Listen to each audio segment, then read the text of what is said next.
Пятиминутная готовность. Dear colleagues, we're about to start in 5 minutes. Please take your seats.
Доброго.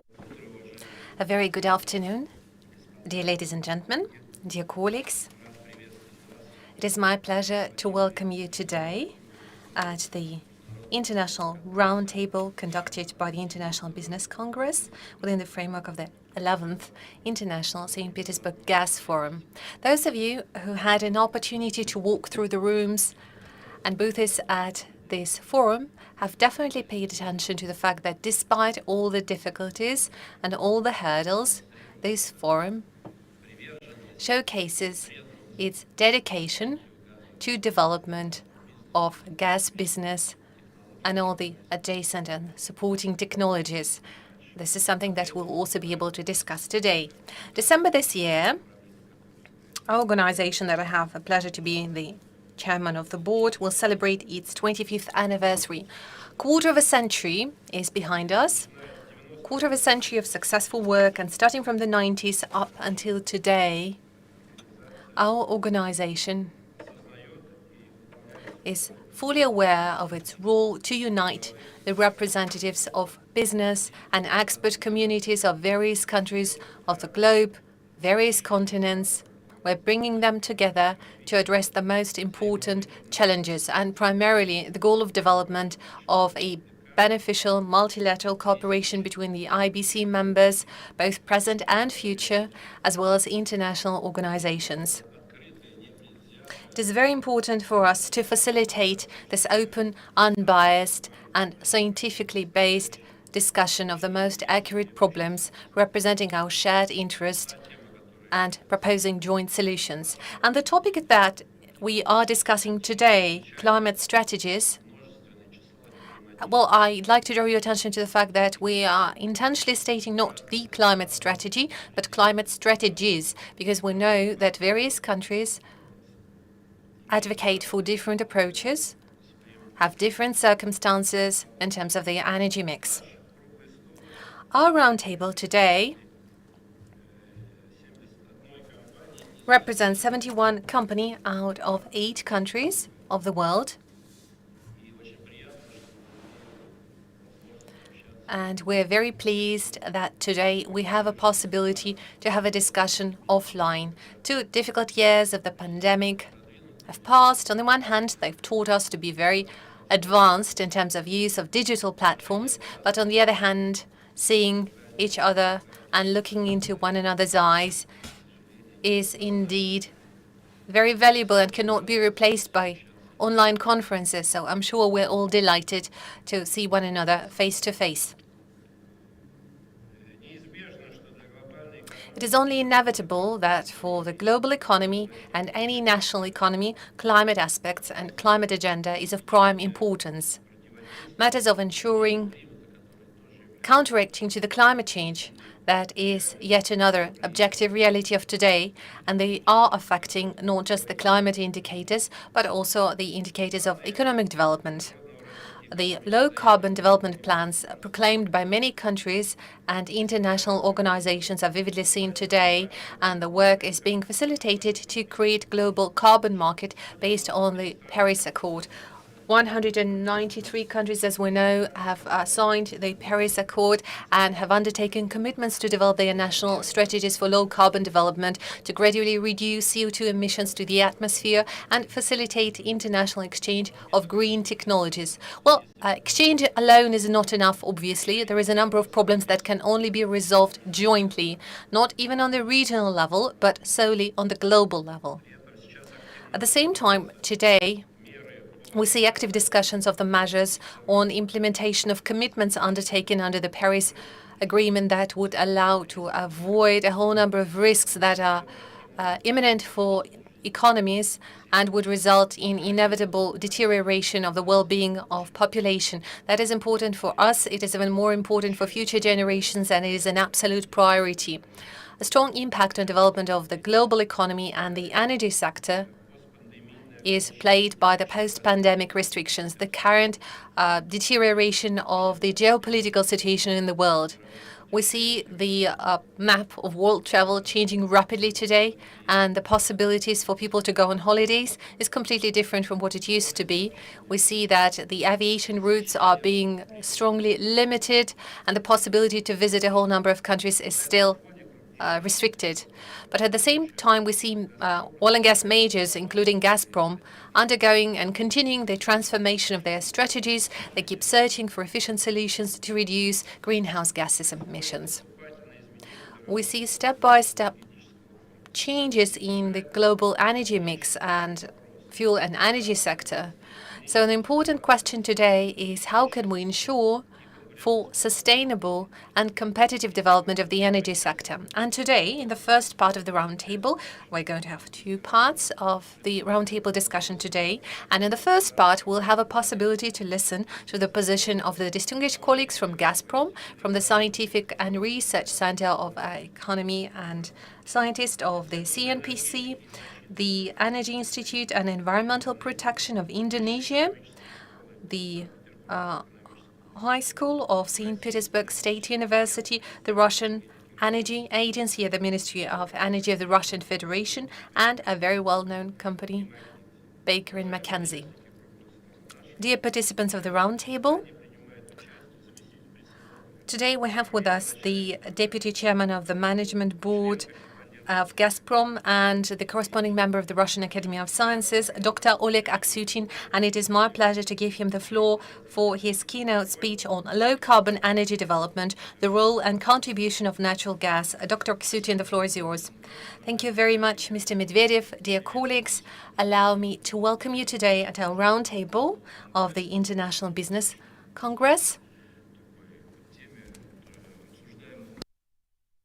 Today we discuss the topic that have been high on the agenda for many years, that is the climate strategy in a situation of global challenges. It is indeed a matter of great importance to many IBC members. We have discussed issues of decarbonizations more than once at various meetings of our committees, at the annual meetings of the IBC, but lately we've seen a whole number of truly landmark events happening that could not but have affected global and national plans for low-carbon development. But coming ahead, I should say that role and contribution of natural gas have even increased ever since. I'd like to start with the basic pillars of a very popular concept of climate change. According to the hypothesis that is mostly widespread today, the key reason for global warming is greenhouse gases. And the key foe of climate is conventional energy, as we used to hear, without paying attention to the scientific facts that it was actually the greenhouse gases that resulted in inception of life at Earth. And this is, again, a fact that we have discussed many times. Nonetheless, let us take a look at the ratio of pollutants from natural and man-made sources. As we can see, the share of global energy in this mix is only 4%, while the share of the Russian fuel and energy sector is even 0.2%. If we talk about methane issues, I should say that oil and gas industry is not a leader there. Ahead of it are the issuance of methane by wetlands, ruminant animals, waste, oceans, while oil and gas industry could be compared to rice production in this regard. And here I'd like to cite the data cited by the International Expert Group on Climate Change. It's not something done based on Gazprom order. I'd like to emphasize this is work conducted by a group of independent experts. Largely to the use of natural gas, the energy mix of our country is one of the lowest carbon globally among the leading superpowers already today. If we compare the environmental parameters of the energy mix of Russia, you would see that it is one of the greenest in the world, coming out of indicators demonstrated by Germany and the European Union as a whole, the United States, and Japan, those countries that are acknowledged leaders in combating climate change. As we see the number of new gas supply facilities increase, we would provide for even further reduction of carbon intensity of the Russian energy sector that would further contribute to achievement of national and global climate commitments. The potential of natural gas is indeed extensive.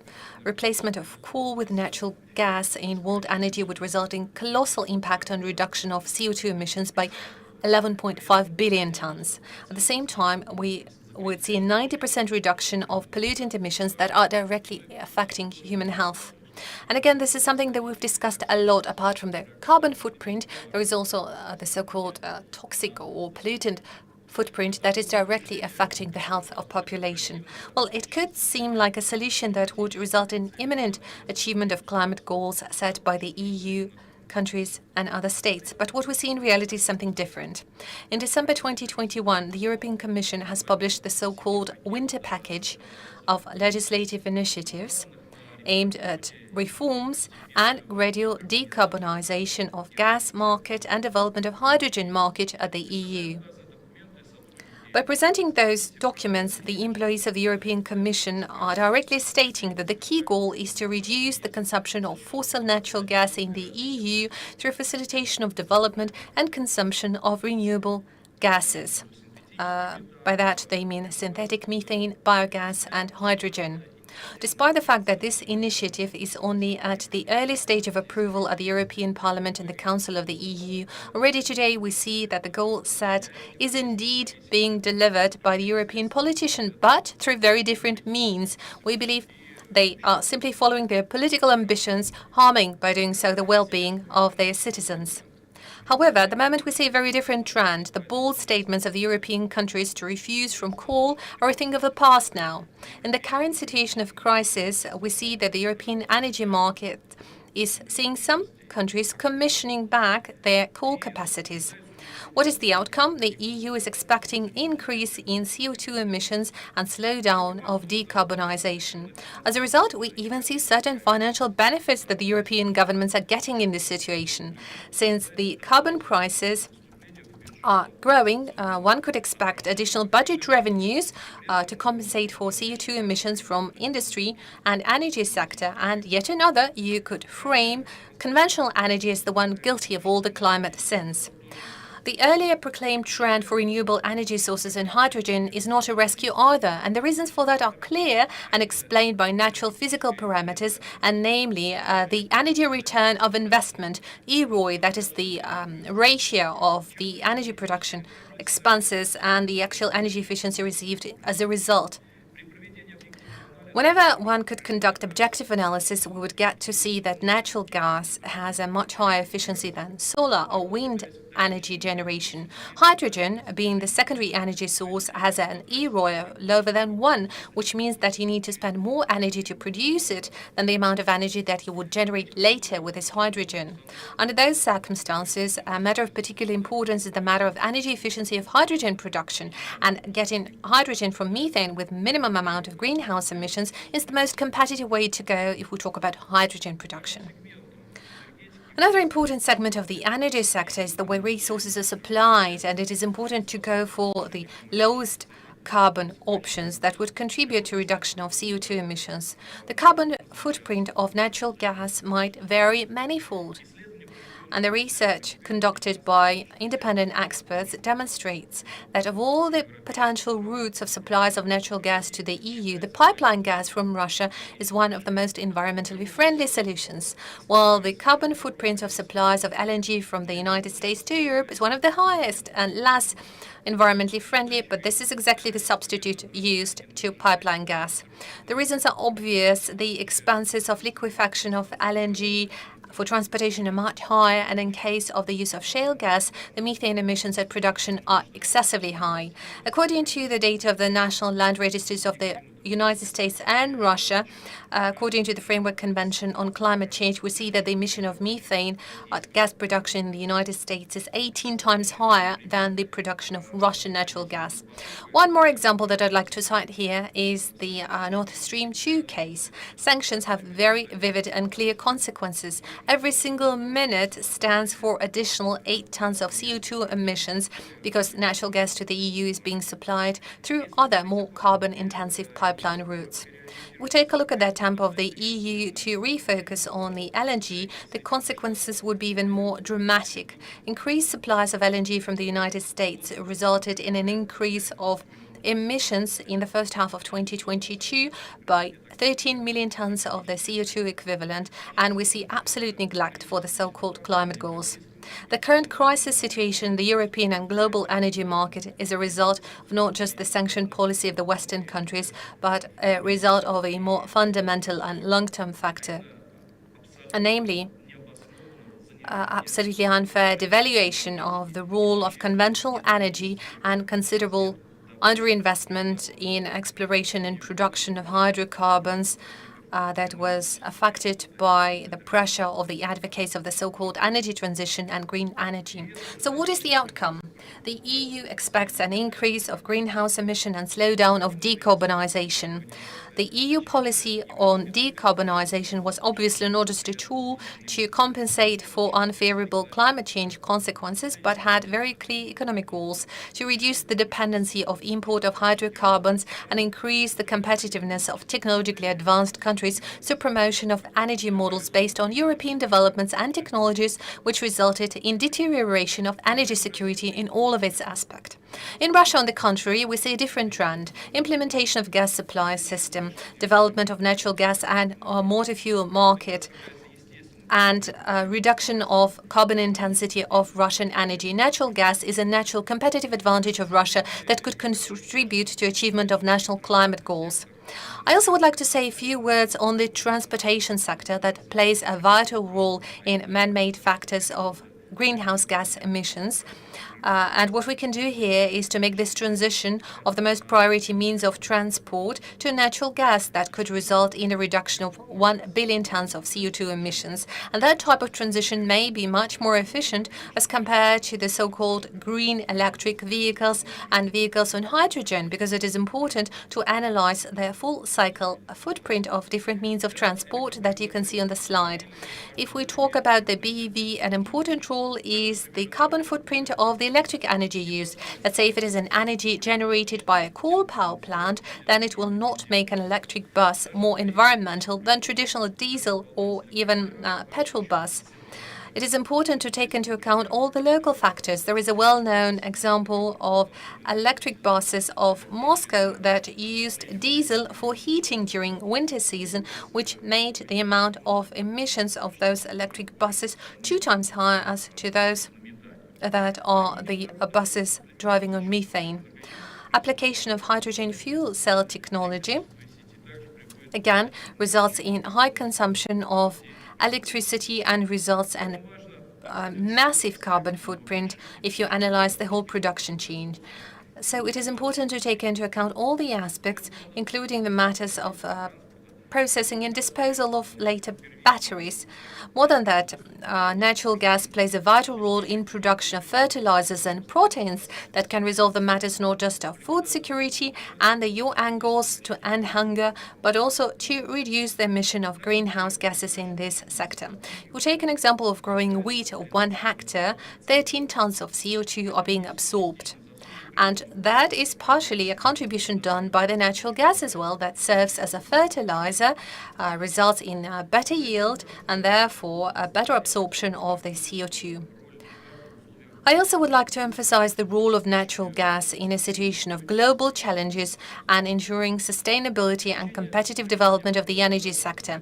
Increased consumption of natural gas instead of higher carbon-intensive fuels, its energy intensity and reforestation, secondary use of waste is the actual way to go to reduce greenhouse gas emissions rather than politically motivated decisions that result in economic crises and deteriorate the well-being of people without any environmental impact whatsoever. I'm sure we will listen to the reports of our colleagues from China and Indonesia with great interest.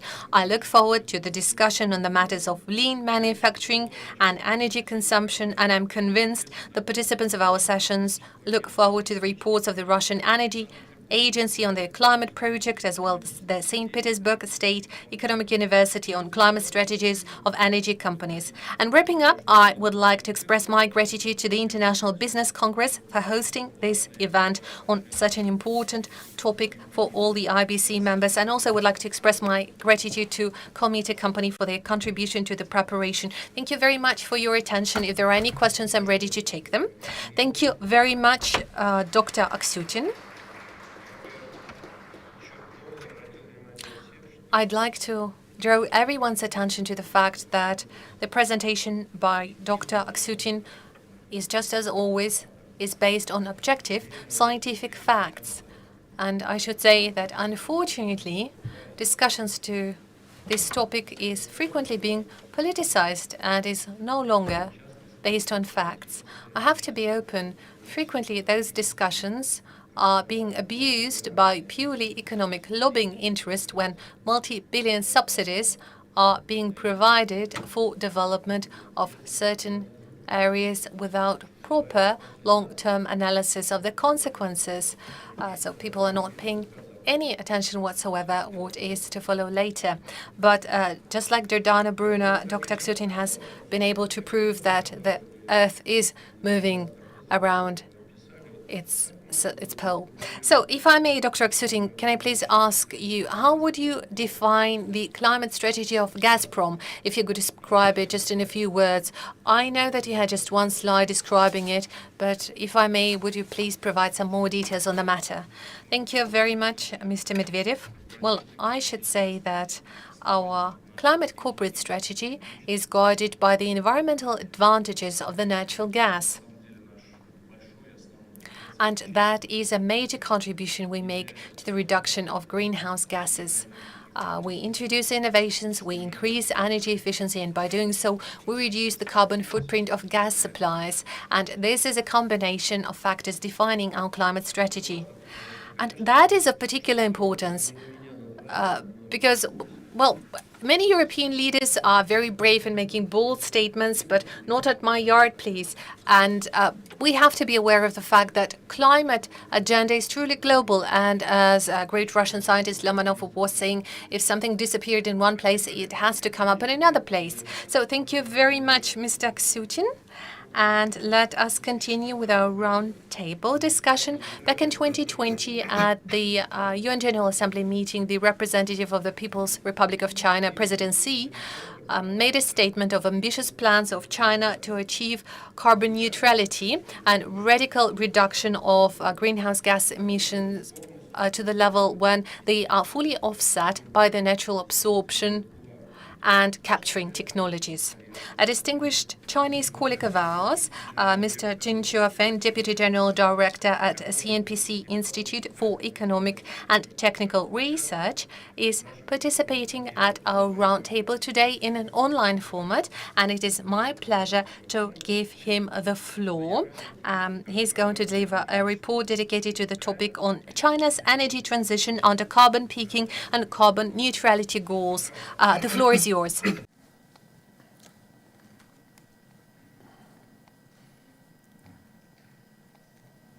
Dmitry Medvedev, ladies and gentlemen, good morning.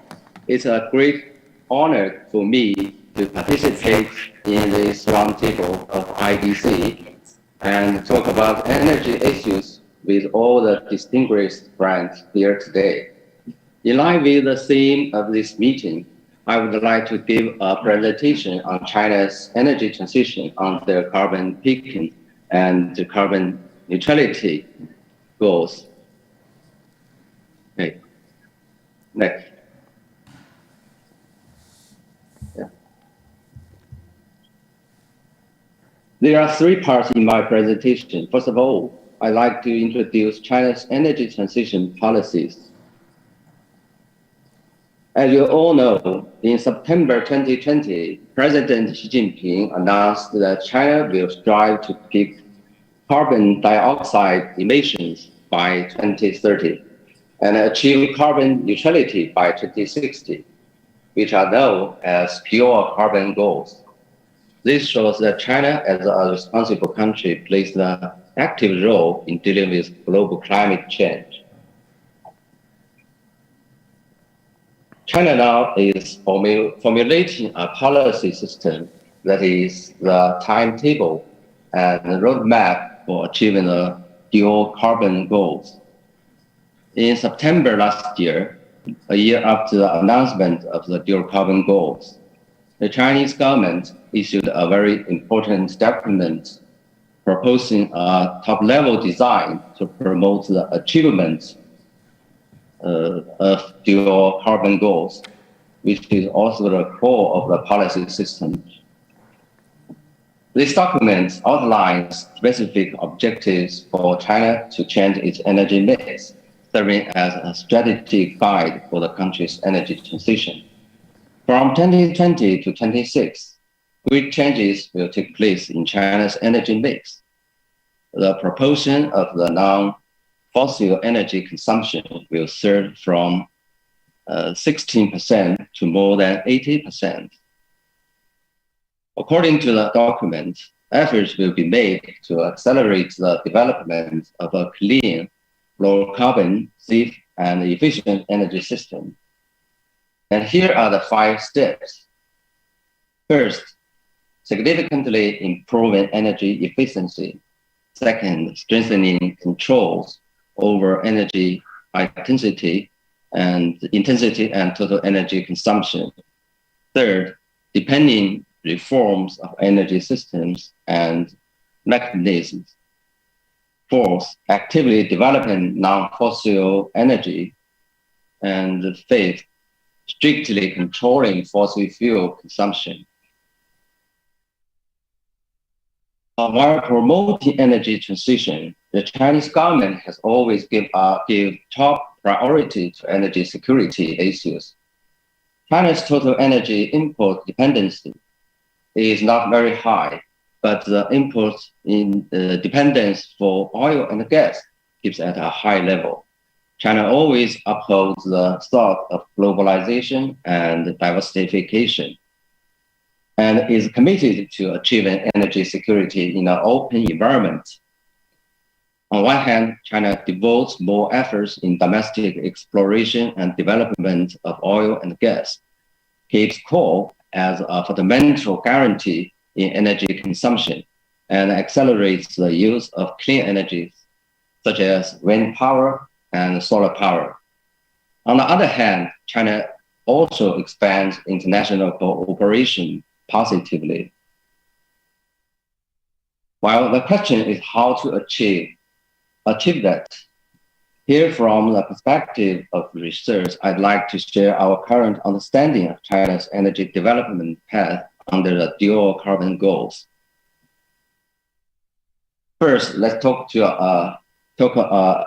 a look at the status of China's energy development and carbon emissions. China is the world's largest energy consumer and the largest CO2 emitter. From the chart on the right, we see that over the past decade, also China's CO2 emissions have been increasing since 2011. The growth rate has slowed significantly and reached a plateau period. The sharp decline in growth rates of carbon emissions is closely related to a change in China's energy consumption structure. Since 2000, the proportion of low carbon energy in China's energy consumption has risen from 9.5% to 24.3%. Here, the low carbon energy includes natural gas and non-fossil energy. In particular, we can see a substantial increase in China's installed capacity of renewable energy power generation. All this have provided a good foundation for China's energy transition. China's energy and energy-related carbon emissions account for more than 80% of the country's total carbon emissions.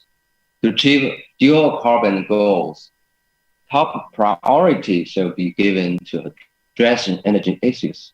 On one hand, the dual carbon goals require systematic transformation in China's energy system. Here in this chart, China's energy mix is currently dominated by coal and supplemented by oil and gas and new energy, which is expected to be shifted to one dominated by new energy and supplemented by oil and gas and coal. On the other hand, we know that it is a complex and systematic project to achieve dual carbon goals and a decades-long process of scientific transition. So it is necessary to control a rhythm of transition, deal with the relationship between short-term and long-term goals, as well as tackle the relationship between security, economy, and low carbon, finding the best solution in multiple goals and paths, and make sure the energy transition is sustainable. According to our preliminary research results, China's path to energy transition can be roughly divided into three stages. Stage 1, from now to 2035, China will push fossil energy into peak and plateau periods. Efforts will be made to reduce the utilization of coal resources, keep steady development of oil, maintain rapid development of gas, ensure the accelerated development of new energy, peak the consumption of fossil fuels, and the proportion of non-fossil energy will increase to more than 30%. In stage 2, from 2036 to 2050, China will increase efforts to accelerate replacement of fossil energy with non-fossil energy. Priority will be given to strengthening the technological breakthrough in new energy, promoting the electrification of end-use energy, improving the construction of new energy supply and demand system, and building a new power system to achieve the proportion of non-fossil energy of more than 60% by 2050. For stage 3, from 2051 to 2060, China will highlight the raw material properties and the security role of coal and oil, give full play to the support of gas in new energy, and expand the use of wind energy and solar energy, biomass and nuclear energy to achieve the proportion of non-fossil energy of more than 80% by 2060. We believe that natural gas will play a vital role in China's energy transition process. First, China has announced a plan to build a new power system dominated by new energy sources. The biggest challenge is that it requires the creation of sufficient power system regulation capabilities. Natural gas is a high-quality power source for flexible operation with renewable energy and is critical to ensuring the security of power supply. Second, in China's city gas and industrial sectors, natural gas will continue to replace coal. At present, China has about 500 million gas users. With a continuous advancement of urbanization and improvement of infrastructure, natural gas will be used more extensively in people's daily life, which is also the direction encouraged by the Chinese energy policy. Besides, for China's industry, green and low carbon energy sources are needed, and natural gas has development potential in the relevant areas. We also need to note that cost is a main factor that restricts the extensive utilization of gas in China. For example, in the fields of power generation, natural gas is currently one of the most expensive power sources in China.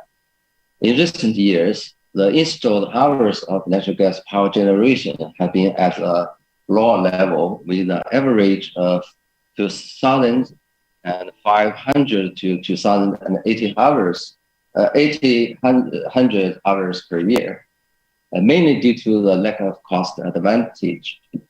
In the future, with a decrease of cost of electrochemical energy storage, natural gas will be involved in an increasingly fierce competition among peak saving solutions. In the industrial sector, there's no economic advantage in the replacement of coal with gas, which is mainly driven by China's environmental protection policy. Gas will compete with low cost and zero emission renewable power sources in the future. Finally, at the invitation of the host of the meeting, I would like to introduce Sim PC's green and low carbon strategy. I mainly focus on the following two parts. First, CNBC upholds firmly the strategy of resource and serve as the cornerstone of China's energy security. As put forward by Chairman Dai Holiang, CNBC will strive to strengthen oil and gas supply, stabilize oil production while increasing gas production, and devote more efforts to domestic oil and gas exploration and development. The company will make overall plan for resources and market both in China and abroad, strengthen international oil gas cooperation, optimize the four strategic channels of oil and gas import, and maintain the security and stability of oil and gas supply chain. Second, CNBC aims for green and low carbon development and has made a three-step overall plan. The company vigorously developed the natural gas business, work to improve the layout for the development of new energy and new business. It will promote large-scale application of geothermal, hydrogen energy, CCS, and other technologies, build a green and low carbon energy consumption structure and low carbon energy supply system for an accelerated transition to an integrated energy supplier of oil and gas, heat, electricity, and hydrogen. The company strives to achieve carbon peak around 2025 and a good layout in the clean replacement. It aims to increase its production capacity of new energy to 1/3 of the company's production capacity in 2035, with a strategic succession of thermoelectric hydrogen energy to oil and gas business achieved basically. Around 2050, the company will achieve the goal of near zero emissions and see a proportion of 50% of new energy contributing to the green and low carbon transition of China's energy industry. And thus, I would like to give a brief overview. First, the dual carbon goal requires systematic transition in China's energy system, that is a steady transition of energy mix dominated by coal to energy mix dominated by new energy resources. Second, gas will play a key role in China's energy transition process, mainly used for replacing high carbon energy and cooperating with renewable power generation as peak saving power. Integration development between gas and new energy will become more important. Third, achieving sufficient and affordable gas resources is critical for the skilled development of China's natural gas industry, so as to give full play to the role of natural gas in building China's low carbon energy system. Okay, that's what I'm sharing today. I'm truly honored to speak in this forum, and with the following part goes well. Thank you very much.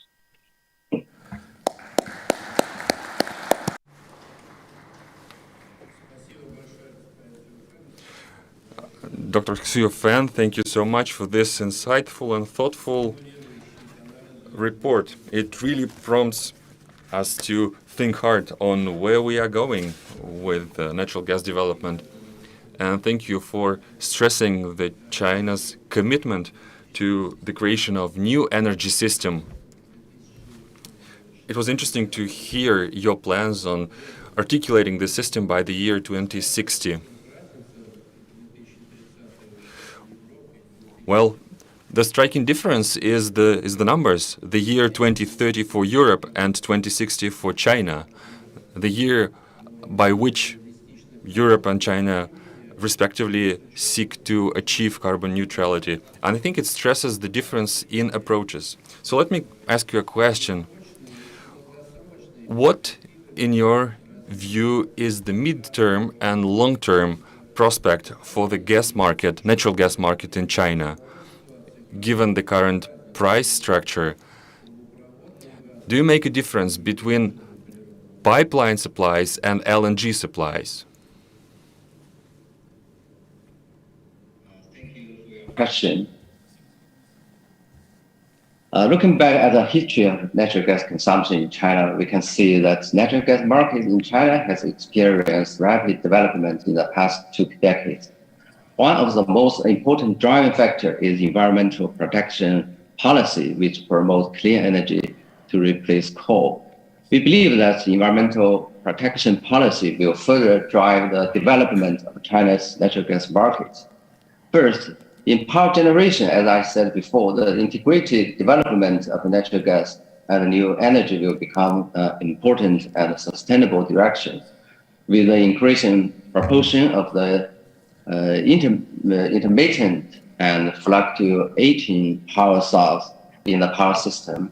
Natural gas generation will become the indispensable peak saving power, especially playing a key role in the balance of seasonal and long cycle power system. In addition, gas power generation combined with CCS can greatly reduce carbon emissions, and the large-scale utilization of natural gas will become the most important direction in the future. The second is in the industrial sector. Until 2030, we believe gas will continue to replace coal, particularly in the medium term, where electrification is difficult to achieve. In the long run, with China's economic restructuring and the replacement of electricity and hydro energy, the growth rate of gas demand in this sector will slow down and gradually decline. The third is the city gas field. Before 2030, China's urbanization rate and gas consumption population will continue to rise, and the gas consumption for heating will also increase. The city gas consumption will still grow rapidly, but the growth rate will be significantly slower than the past. In a carbon nature stage, it is difficult to realize carbon capture for city gas utilization. The gas consumption will gradually reach the peak with the acceleration of the electrification substitution and the large-scale application of low-carbon heating technology. The city gas consumption demand will eventually drop significantly. So in general, it is expected that the total demand for natural gas in China will continue to grow in the next 10 to 20 years. At the same time, how to obtain competitive economic advantage in the future low-carbon energy system and ensure supply security will become the main challenges faced by China's natural gas utilization. On the supply side, with the deepening of China's natural gas market-oriented reform, the multiple gas-to-gas competition will become increasingly permanent. China will continue to strengthen upstream exploration and development, and the domestic natural gas production will maintain stable growth. Meanwhile, incremental imported pipeline gas and coastal LNG receiving stations will be gradually put into operation.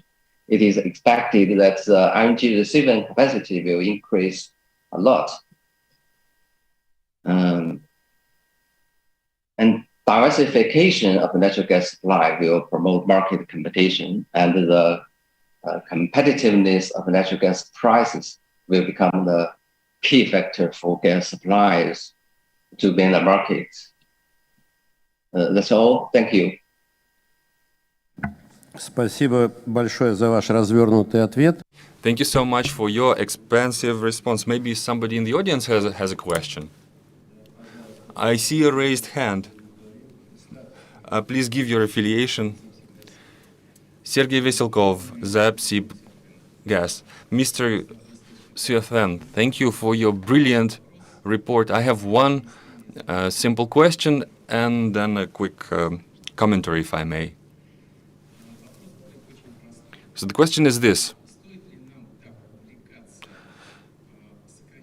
do we need to actively pursue the reduction of greenhouse gas emissions and the amount of CO2. Is it really a viable goal? And let me explain why do I say this. In Mr. Aksyutin's report, two key things were mentioned. First, he repeated the claims of international bureaucrats who say that CO2 emissions are bad. Well, he said it in a rather ironic way.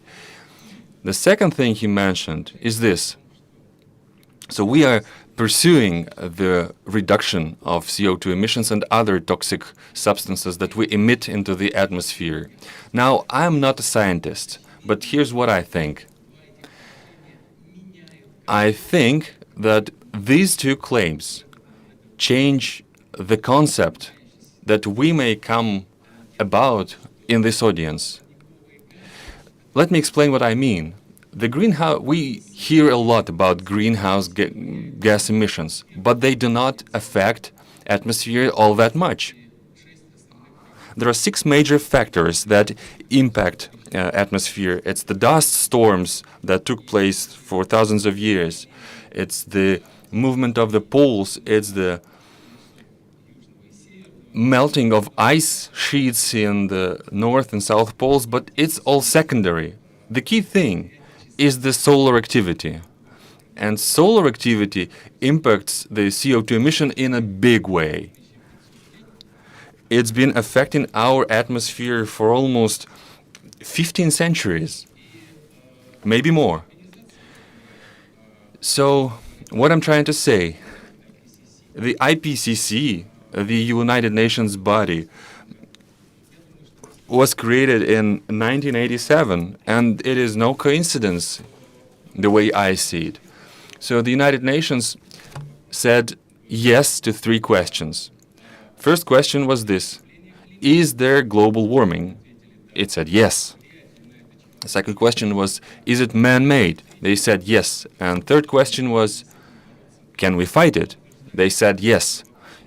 I think that we should say no to all those questions. During the Cambric era of human history, the CO2 composition was 7 to 8 times higher than today. The impact of sun on Earth atmosphere is so huge that it dwarfs the impact of CO2 emission. What I'm trying to say, the CO2 emissions, well, it's an invention, it's a human invention, and it's not necessarily true. Why did this happen? When communism in Russia failed, the international community started to fight something different, to start to fight this climate change by fighting businesses. Many people in the international community try to claim that business is bad, and they try to fight it by means of fighting climate change. So I want to stress what Mr. Aksyutin said. He said that CO2 is actually helpful for life on the planet because global cooling induces hunger and starvation on the planet. We all know why the Roman Empire collapsed, because of hunger and starvation. And what induced deaths? It was induced by global cooling.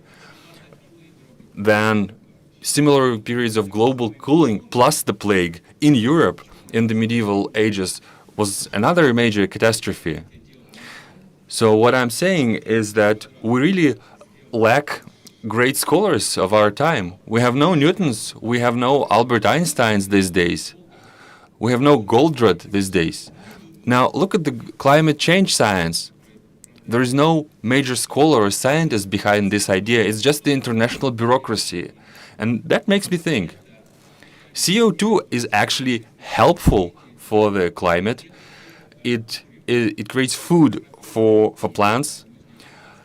It creates better conditions in the African continent, while the CO2 emission reduction is actually hampering the life and all the life-related activity on the planet. So what we see now is the trend to reduce the number of coal-fired power plants, and they try to fight CO2 emissions by doing so, which is actually a harmful thing. And there is another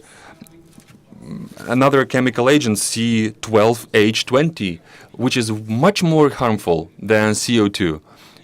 And I literally see no way to fight both CO2 and C12H20 at the same time. And many international bureaucrats just don't know that there are ways to fight it. So I'm asking another question. Do we need to follow the course charted by international bureaucrats and try to reduce the level of CO2 emissions, which are actually helpful for the environment and helpful for the Earth itself? Shouldn't we instead fight the cutting, the deforestation? It happens in Africa, it happens in Georgia, it happens elsewhere in the world. Shouldn't we fight oil spills? But these are particular matters. Instead, we are induced to fight generalities. Okay, I talked a lot. Let me restate this. Should we follow the line of international bureaucrats, or should we change the agenda instead? Thank you very much. The question took almost the same amount of time as the report itself. Mr. Siofen, thank you. Could you answer? Comments. It is interesting, and what I see that the climate change and fight for the greenhouse gas emission is a trend of the today. I believe that there's common consensus over the world, and for us, I think that promoting the energy transition can deal with the climate change and met the needs of people for a beautiful and healthy life.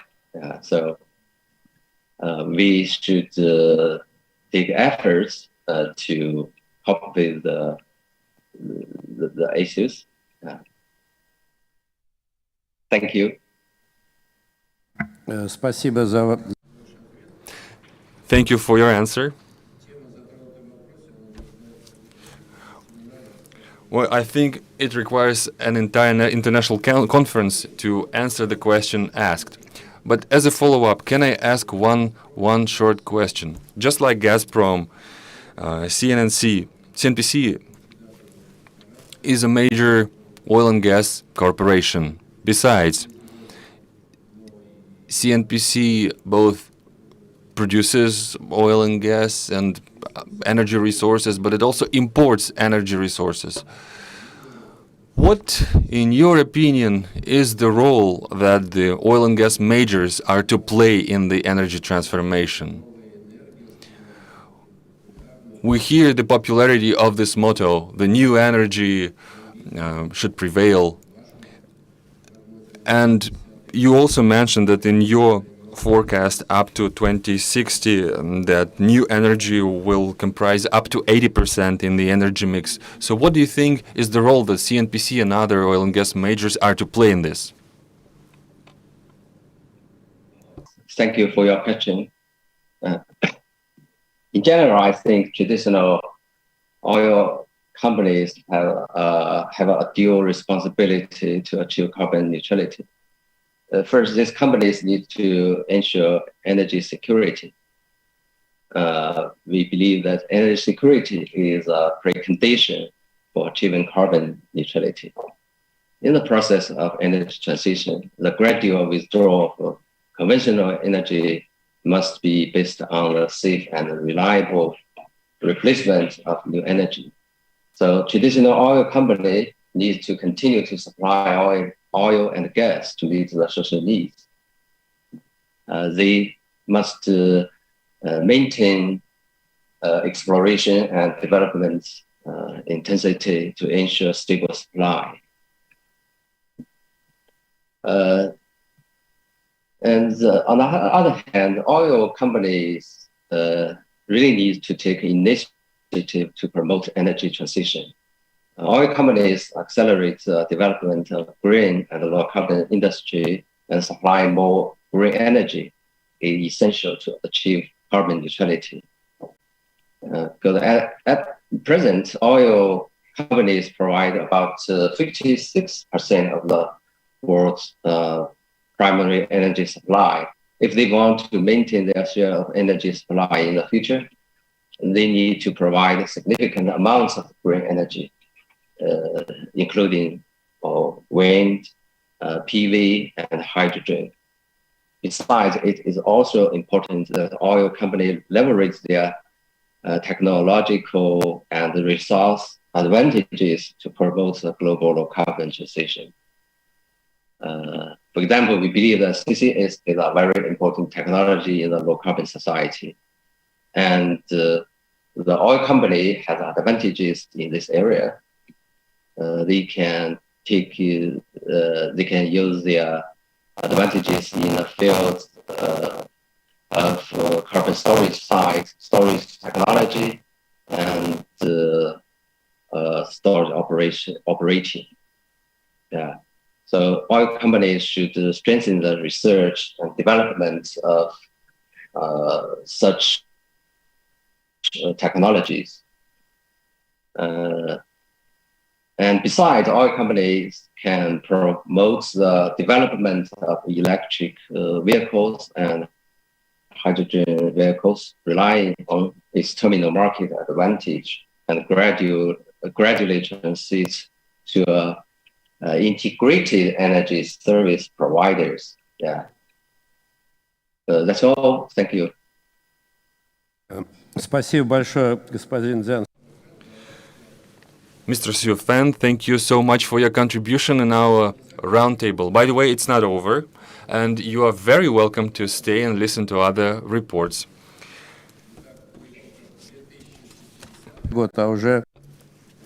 We all know that by the year 2040, Asian countries will account for over 60% of the entire growth in energy consumption, which is why the regional countries face a challenging task. From the one hand, they have to satisfy the growing demand for energy, but from the other hand, they also need to confront acute environmental challenges. And today, we have a chance to listen to the report of Mr. Satyahanga Yuda from Indonesia, who will tell us a bit about the Indonesian strategy on achieving a low carbon trend, for accomplishing the goals of Paris Agreement, and for accomplishing the energy transition. Mr. Satya, you have the floor. Great. Thank you so much, Mr. Alexander. Good afternoon, everyone. First and foremost, I would like to say thank you for inviting me to speak in the St. Petersburg International Gas Forum, SPIGF 2022, International Business Congress, Climate Strategies of Energy Companies in the context of the low carbon trend and global challenges. I would also like to say thank you to everyone that has decided to attend this session, be it online or offline, and I really appreciate your time. Hopefully my presentation can give you an insight about the situation in Indonesia with regards to our energy sector, as well as our mission in trying to achieve net zero emissions by 2060, and also in achieving our Paris agreements, which we have ratified in October of 2016. So we have ratified the Paris Agreement 6 years ago, and we have progressed since then. However, there are a lot of tasks at hand to be able to achieve all of our targets that are stipulated within our rules, laws, as well as regulations. Now, before I begin this PowerPoint presentation slide that you are all seeing, I would like to mention to each and every one of you that climate change is the defining issue of our time.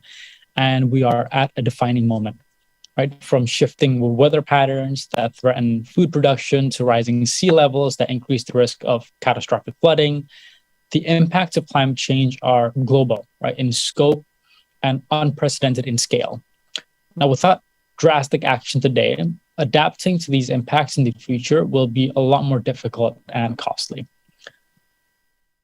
If you look at the global annual temperature, it has increased at an average rate of 0.07 degrees Celsius or 0.13 degrees Fahrenheit per decade since 1880.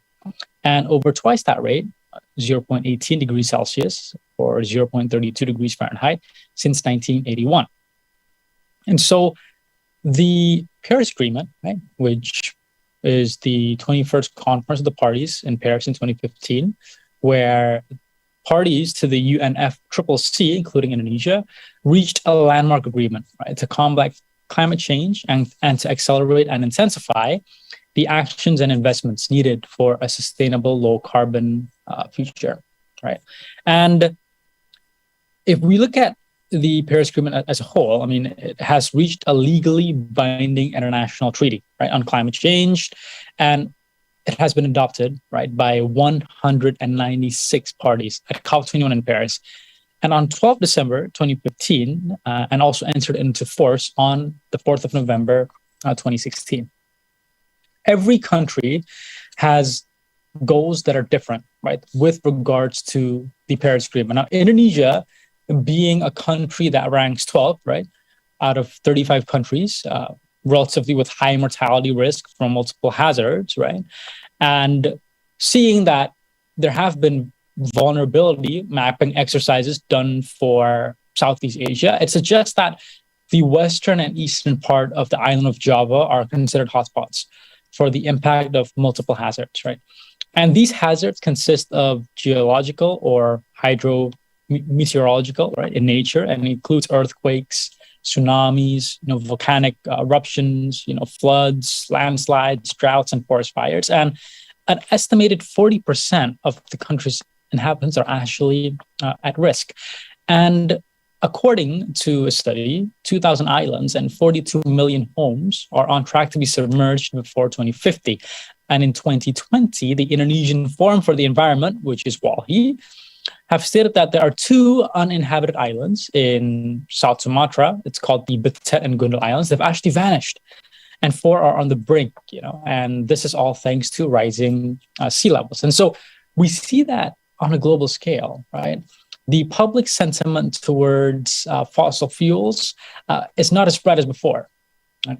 And countries and global companies are responding for action on emission reduction.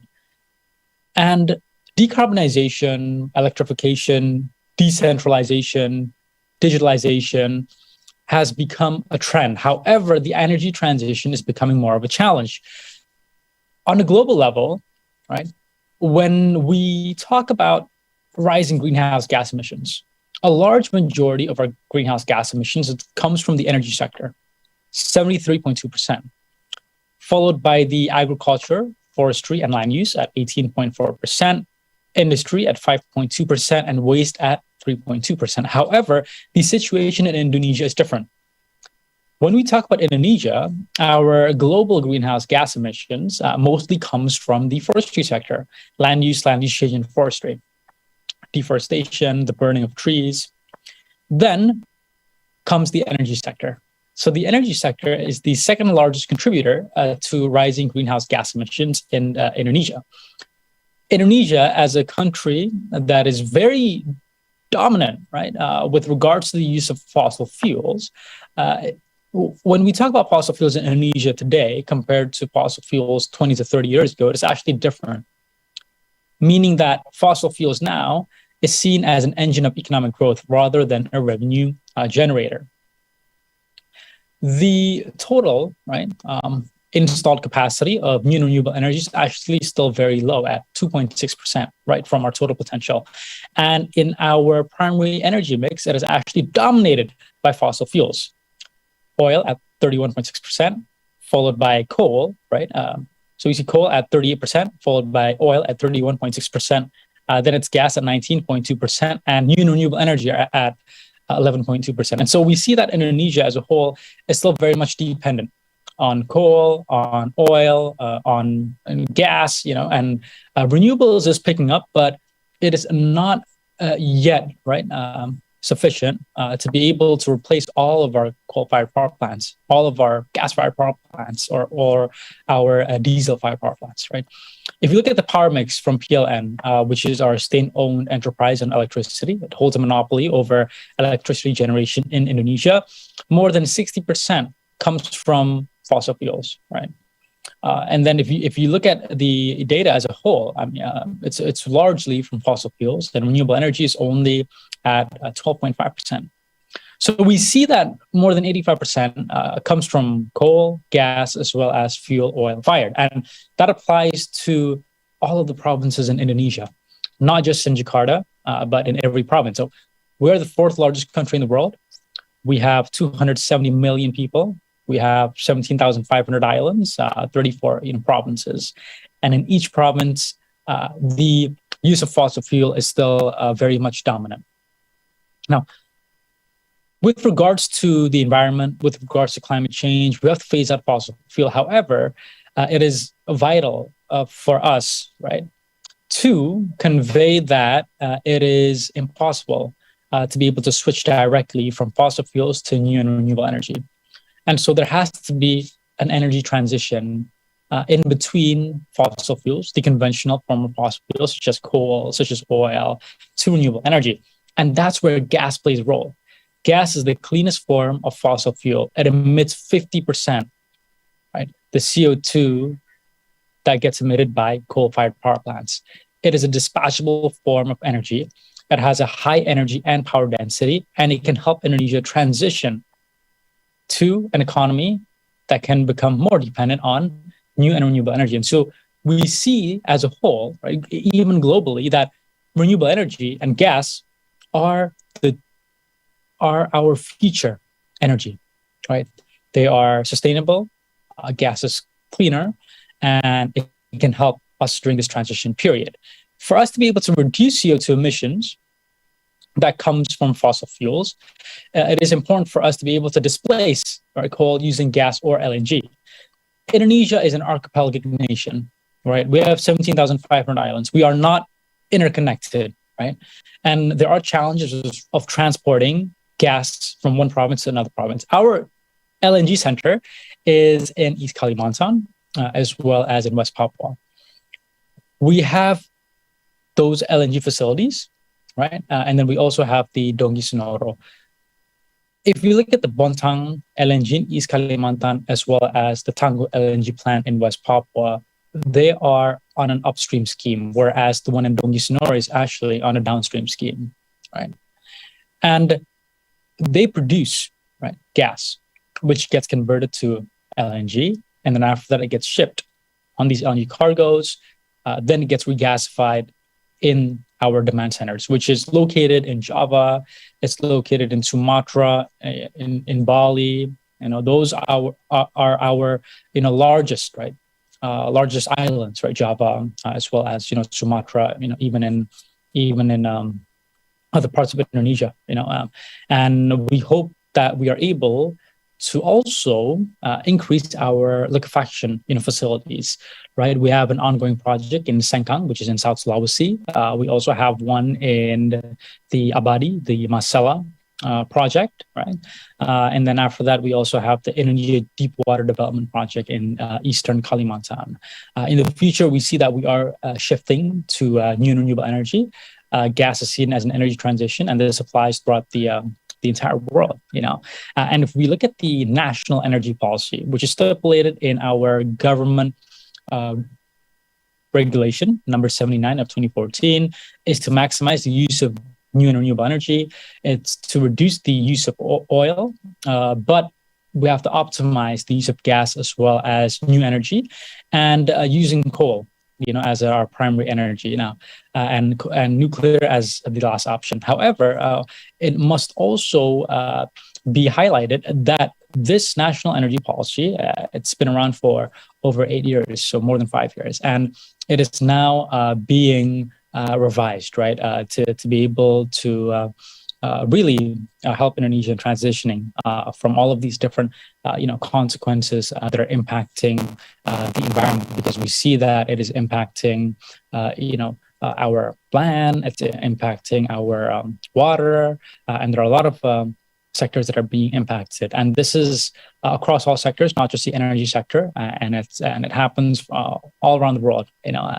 This global warming and its negative consequences, which is climate change. Now, our commitment, right, in the energy sector is to try to reduce greenhouse gas emissions over 314 to 398 million tons of CO2 by 2030, right? And our national commitment, as stipulated in our Law Number 16 of 2016 on the ratification of the Paris Agreement, is to reduce greenhouse gas emissions as large as 29% from business as usual, or 41% with international assistance. The global commitment as a whole, right, is to ensure that the global temperature does not exceed 2 degrees Celsius, and hopefully it doesn't exceed 1.5 degrees Celsius. And so Indonesia has shifted its subsidy on fossil fuels to infrastructure. It has a target to be able to increase renewable energy to 23% as part of the primary energy mix by 2025. There's also our waste to energy program. And a lot of sectors contribute to greenhouse gas emissions. And this does not just apply in Indonesia, it applies all over the world.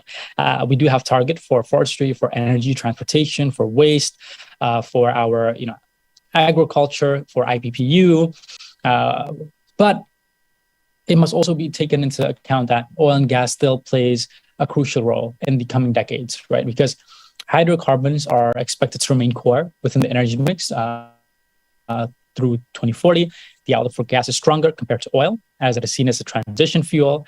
And E&P returns, it still exceeds lower carbon alternatives and renewables. And higher E&P, right, exploration and production returns are critical to fund lower carbon or renewable projects. And we see gas as a transition fuel and a balance between commercial aspect as well as current viability. Right. Indonesia's target to be able to reach net zero emissions, we have to take into account that our fossil fuels are available, it's accessible, it's affordable, sustainable, as well as competitive, right? And also our new and renewable energy. And so we have to take advantage of technologies such as the CCUS, right? Carbon capture and storage, carbon capture utilization storage, co-firing our coal-fired power plants with biomass, as well as increasing our new and renewable energy, focusing on rooftop solar, as well as have an integrated system in terms of smart energy, smart grid, as well as energy conservation. We can also take advantage of electricity, right? Electric vehicles, gas-fired, vehicles.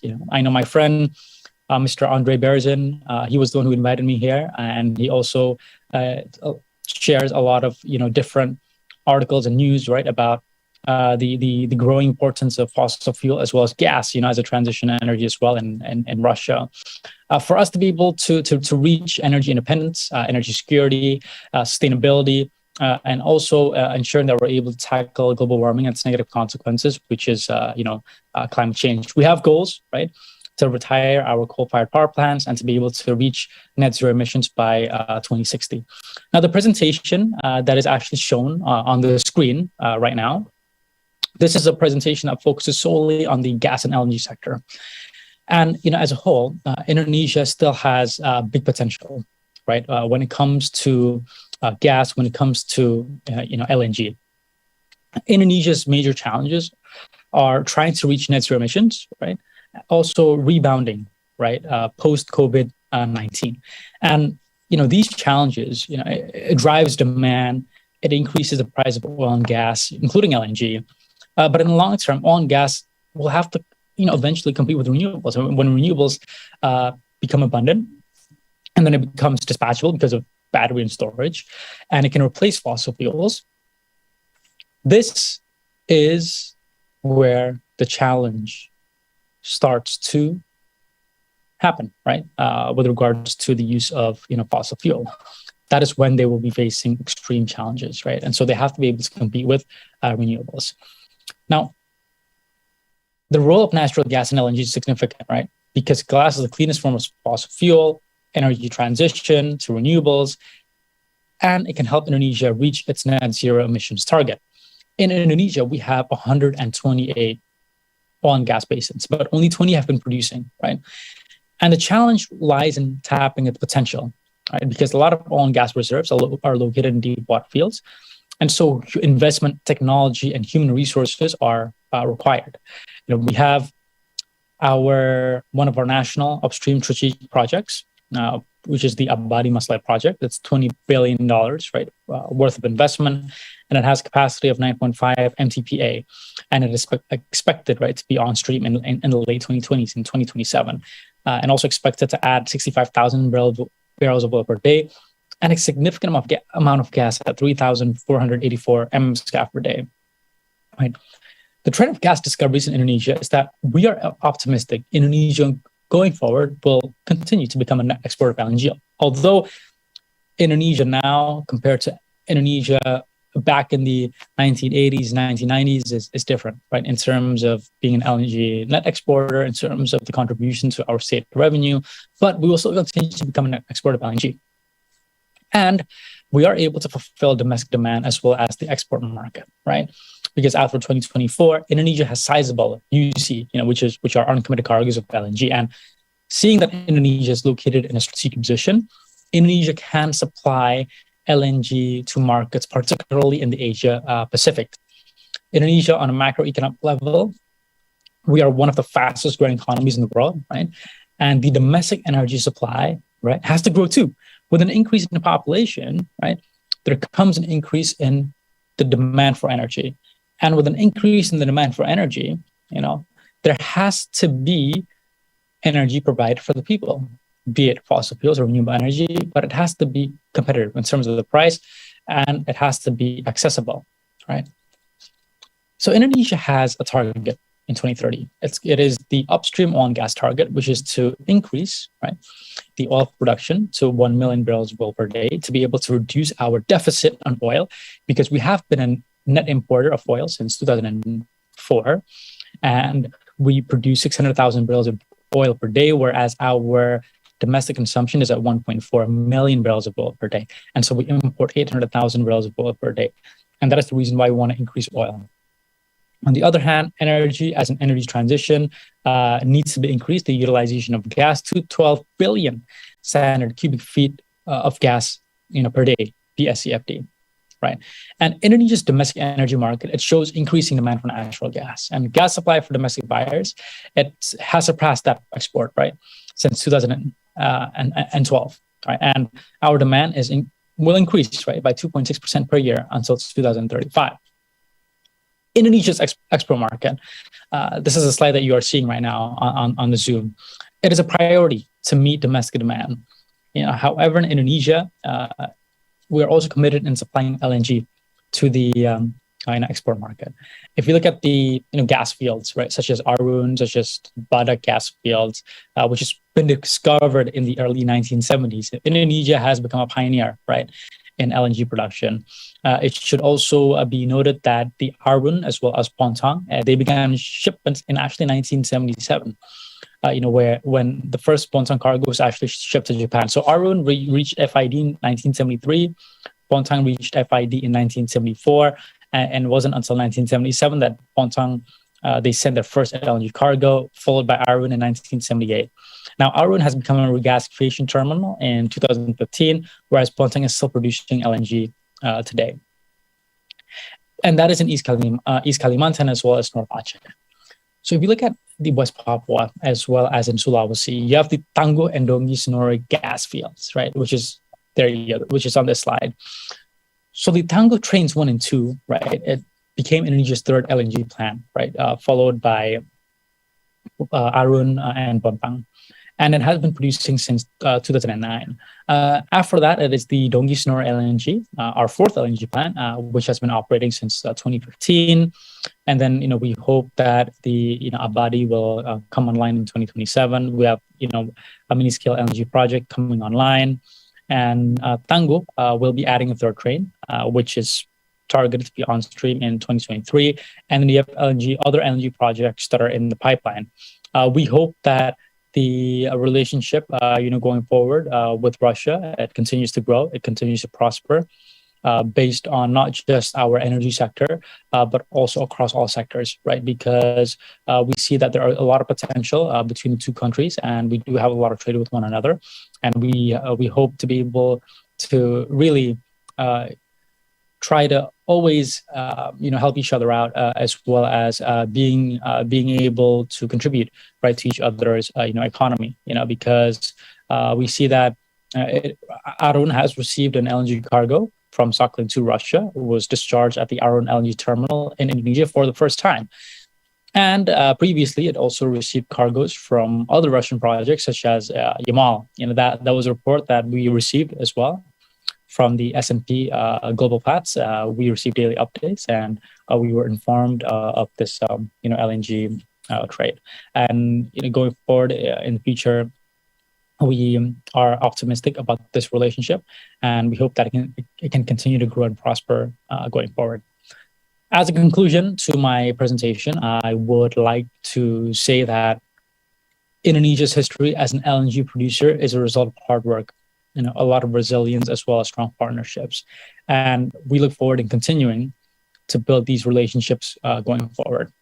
And for the next slide, for those of you that have any further questions, or for those of you that want to interact with me, or you want to get in touch with me, please feel free to get connected. It's on my Instagram at Satya Hangayuda, or you can always add me on LinkedIn at Satya Hangayuda Widya Putra. I'll be more than happy to answer any questions that were not able to be answered in today's forum. Hopefully, my presentation provided a lot of insights, knowledge, as well as a lot of benefits to each and every one of you, particularly with regards to Indonesia's energy sector, our commitment to achieve our Paris Agreement, our net zero emissions, as well as using gas as an energy transition from fossil fuels to renewable energy. We feel that this is crucial and vital to be able to be optimized, because gas is the future, and gas is dispatchable, and we have an abundant amount of gas, and the whole world still needs gas, right? And we look forward to be able to maximize as well as optimize our gas resources, as well as transition step by step, year by year, increasing our installed capacity on renewable energy. Thank you so much for your kind attention, and I look forward to receiving your questions, and also staying in touch with each and every one of you. Thank you.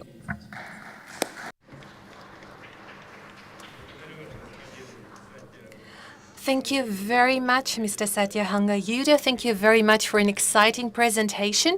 I should like to ask the audience, are there any questions at this stage? Yes, there is a question. Just a second. Please have the microphone. Good afternoon. My name is Oksana Gagunska. I'm CEO at our Kontor, which is a national operator of carbon units in Russia. If I may, once you reach your carbon neutrality goal, do you have any plans to consider the possibility to implement climate projects in Indonesia? Do you have any plans to buy carbon units generated by other countries? That's the first question. And the second question, as for the Paris Agreement, does Indonesia consider itself to be rather a buyer or a seller? Thank you very much.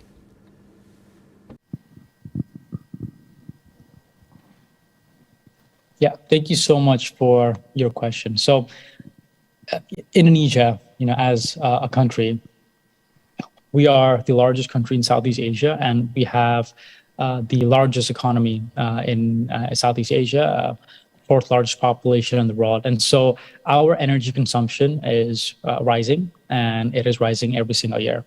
And if we look at our carbon, right, in terms of the amount of carbon dioxide that gets emitted into the atmosphere, greenhouse gas emissions, across multiple sectors, right? Not just one sector, because the contribution towards our rising greenhouse gas emissions is not just from the energy sector, but also the forestry sector, industry, waste, other sectors, as well as the energy sector. Energy sector is the second largest contributor to carbon.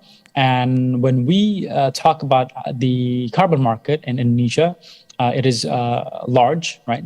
And we are able to take advantage as well as capitalize on the carbon market, right? In terms of the carbon credits, in terms of imposing carbon pricing, such as carbon tax, as well as cap and trade. And currently, since we have just recently launched this carbon pricing mechanism, we are focused, on the domestic market as of today. But in the future, we can also, discuss with other nations throughout Southeast Asia to be able to do any carbon trading with other countries. But as of today, if we look at the carbon tax, right, in Indonesia, right, it's one of the ways to be able to reduce, right, the use of fossil fuels, as well as try to increase, right, the use of renewable energy. And the carbon tax, right, as a whole, right, in 2022, it will be implemented, and also this will help Indonesia in being able to shift away from fossil fuels. But and I think I've stated during my presentation that carbon emissions is large in Indonesia, and we do emit a lot of carbon. If you look at the total economic potential of carbon in Indonesia, right? So we have 20% of the world's mangrove, right, which actually stores 33 gigaton of carbon, right? And 37%, right, of the carbon, right, throughout in the world, right, is actually being stored, right, in Indonesia, and the total value is around 55 gigaton. And if you look at the tropical forest, right, we have 125.9 million hectares, which is the third largest in the world, and we store carbon of up to 25.18 gigatons, right? And Indonesia has 75 to 80% of the world's carbon credit because of what?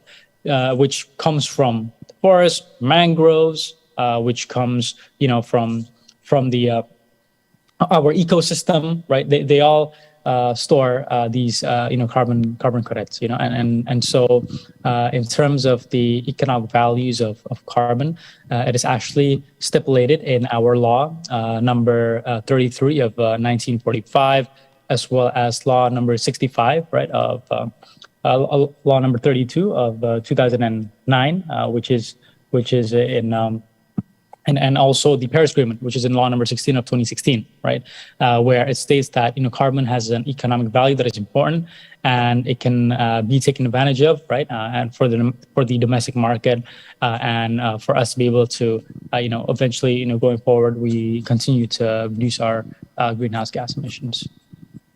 Thank you. Спасибо за Thank you very much for a detailed response. If I may, I'd like to ask one more question, taking into account the fact that the very first tanker of LNG from Sakhalin-2 has arrived to Indonesia. I'd like to ask you, how would you see the prospects of cooperation between Russia and Indonesia in the energy sector? Yeah. Thank you so much for your question. So you are correct. So based on information that we have received from the S&P Global Platts, the daily publication, it is true that Indonesia has received cargo from Sakhalin-2 from Russia in mid-August, right, of 2022. It was discharged at the Arun LNG terminal in Indonesia for the first time. And before that, it received partial cargoes from the Russian LNG projects, such as Yamal. So going forward, we see a big potential, particularly Indonesia as a growing market and as a market which has a large domestic consumption. If in the future, we need LNG and it cannot be provided by the domestic market due to the price, or due to the availability, or maybe in the future due to a shortage, then yes, of course, I think import would be one of the most suitable options to be able to satisfy our domestic consumption. Спасибо. Thank you very much for your response. If there are no further questions, I thought Mr. Aksutin wanted to react. Yes, if I may, that's not a question, just a response. I'd like to thank our colleagues from Indonesia and an earlier presentation from China. Thank you very much. Your presentations were really exciting. And if I may, just a short comment on my side. Just less than a month ago, we received an address from scientists who operate in the area of thermodynamic, and they conducted a very interesting research. That was a multi-year research where they monitored energy consumption, climate, and the dynamic of emissions. And as a result of processing of a large data set from the viewpoint of the laws of thermodynamics, they came to a conclusion that the actual warming that is generated by climate change results in further emissions of greenhouse gases. So their conclusion was that it's not the greenhouse gases emissions that result in rise of temperature, but vice versa. The rise in temperature results in bigger CO2 and greenhouse gases emissions. They provided us with some presentations. We will read them carefully through and will probably publish them. That is an interesting insight. That was a broad study and some very unexpected conclusions with interesting arguments. So that was just a small teaser to keep you intrigued. Probably later we will publish it. That is yet another unusual and somewhat untraditional look on what we're considered to see as a dogma. Well, thank you very much. Well, that is more like a chicken or an egg dilemma, the way you presented, Dr. Ksutin. Well, as I was saying in my keynote speech, the man-made emissions account for only 6% of the total share of greenhouse emissions, and 0.4% account for the natural emissions. Then I would say that is a very tricky question indeed. Well, then the question would be, who would like to raise the type of question if we do not know what is the root cause analysis here? Well, all right. Thank you very much, dear colleagues, once again. Obviously, the topic of environmental protection, if we see it seriously and professionally, is something that we will always stay focused on. And environment and climate is indeed a global agenda today that cannot go beyond the borders of one country or one continent.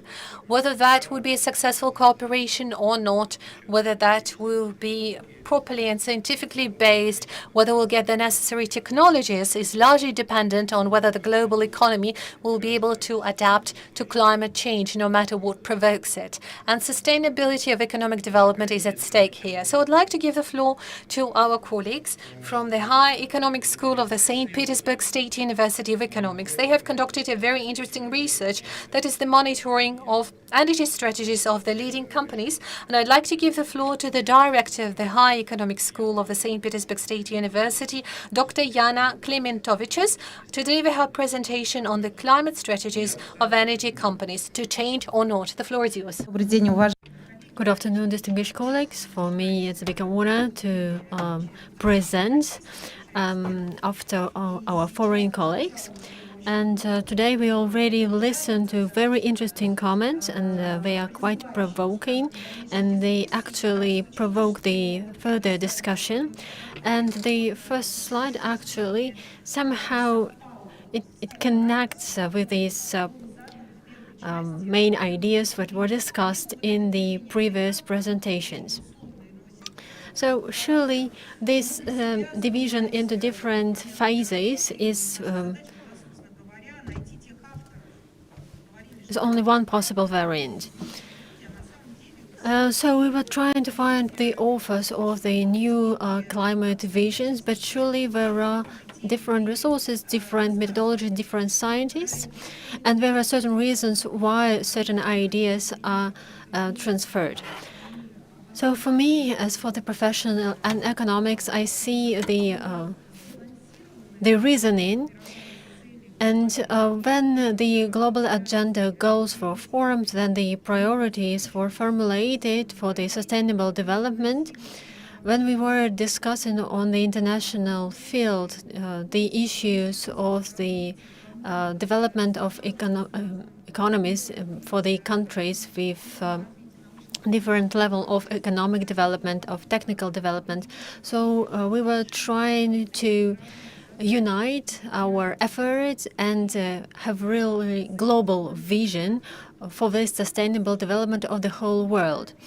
But at a certain moment, we found we reached so-called green illusions, and at the current state, we survived from the climate alarmism, and I hope that one day we will reach the so-called climate realism.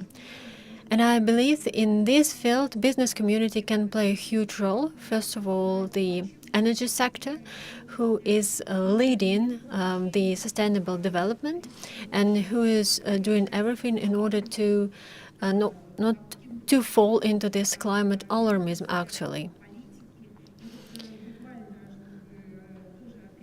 Well, there was a comment about this back in 1989 at one of the last official meetings of Margaret Thatcher. She was actually speaking about the climate agenda. She was connecting this with the fall of the Berlin Wall, and she was saying that there was this necessity for this separation in the world, and this is why the climate agenda was so much protected by the policymakers. We remember Albert Gore, who was also supporting the climate agenda.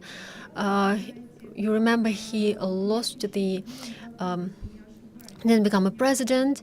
We remember when he was the producer of a very interesting ecological movie, and it's known throughout the whole world, and it was showing all the possible disasters in case we won't follow the green agenda, and in case we will try to use the fossil fuels.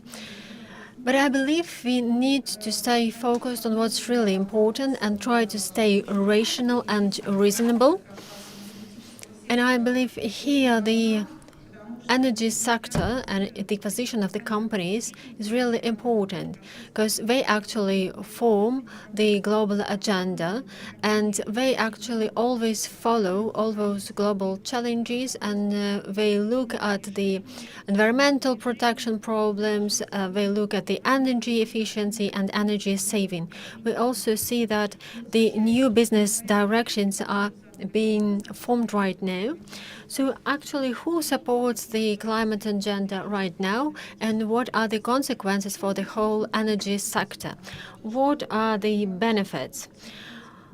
Well, this is a possibility to model the future, surely, and we believe that we are right now coming through several so-called transfers, and energy transfer is only one of the changes that we are now facing. We are now working for the long-term perspective, 2040, 2050, but right now we should think about the possible development of the markets, about the developments in the value estimation of different fuels. We've talked a lot about the value of the natural gas, and it will have additional value because in the future, natural gas won't only be used for the energy sector, but also it will have the non-energetic usage in different fields. So natural gas is a very prospective resource. Here, I would also like to mark that the energy sector is now under a lot of pressure. First of all, from the financial sector, from the government as well. And we see how the investments will always reach through some defense and for the gas sector, we already see very good perspectives, but they always had to be proven. And sometimes, actually, there are lots of empty talk, and that's not really scientifically reasonable.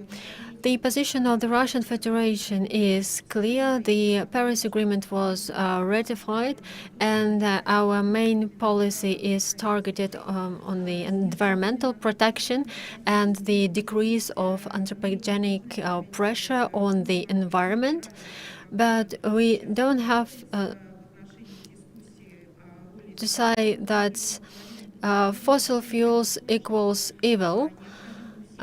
We usually say that we need to focus more on environmental protection, on new products that are aimed at a low carbon trend, at energy efficiency. As for our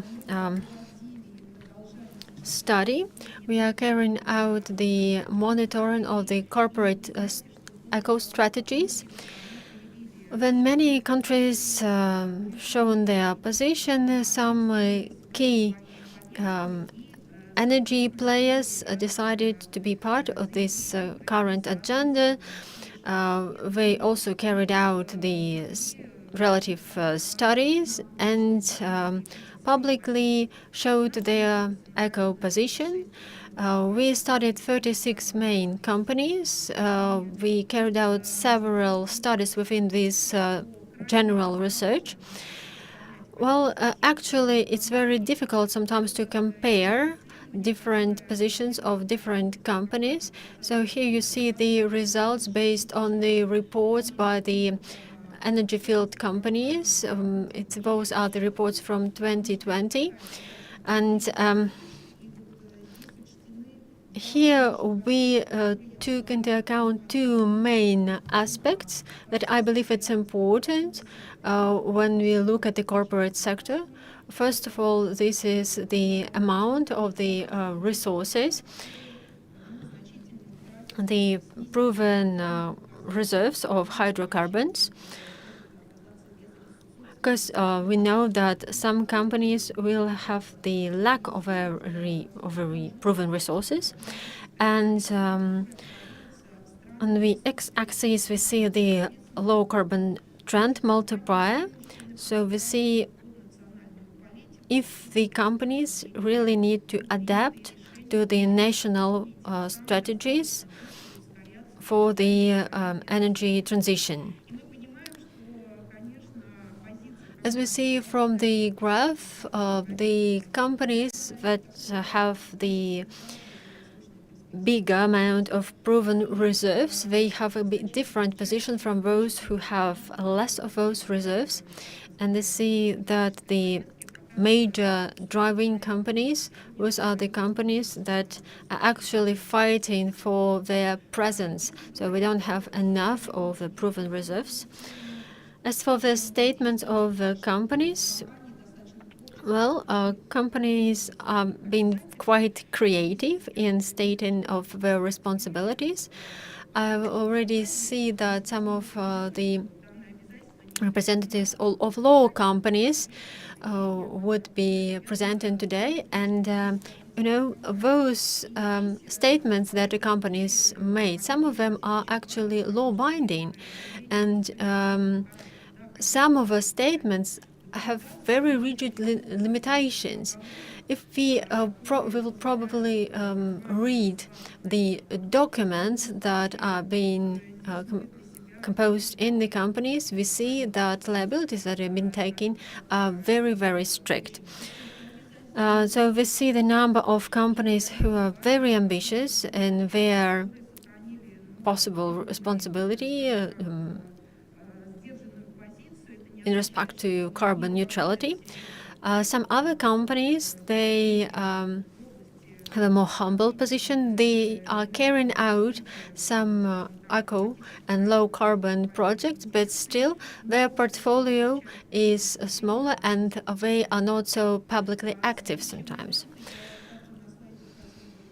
Here on the slide, you see some of those public statements of some major companies. You see 4 main European companies here. And from those statements, you can see their vision for the future. As for the latest information that was publicly available, we can see that there are three main directions of the focus of those companies. First of all, those are the low carbon emissions and low carbon energy trend. The next main direction are so-called non-energetic products for the consumers. And the third part of their work is the finding of solutions to reduce hard-to-stop emissions. We also carried out the estimation of different strategies that are being used by the major companies. Those are companies who work with natural gas. Here you see that there are certain companies who will try in the future different directions in different strategies, and they will be more sustainable. And those are companies that have large R&D fields, and those companies have lots of innovations. Well, yeah, Ms. Taksun, I want to quote you, because I believe this quote is wonderful, the one that you can see on the slide, because it shows that natural gas is crucial for Russia, and it's really a competitive advantage for us. This is a possibility to be more energy efficient and really protect the environment and manage all the resources.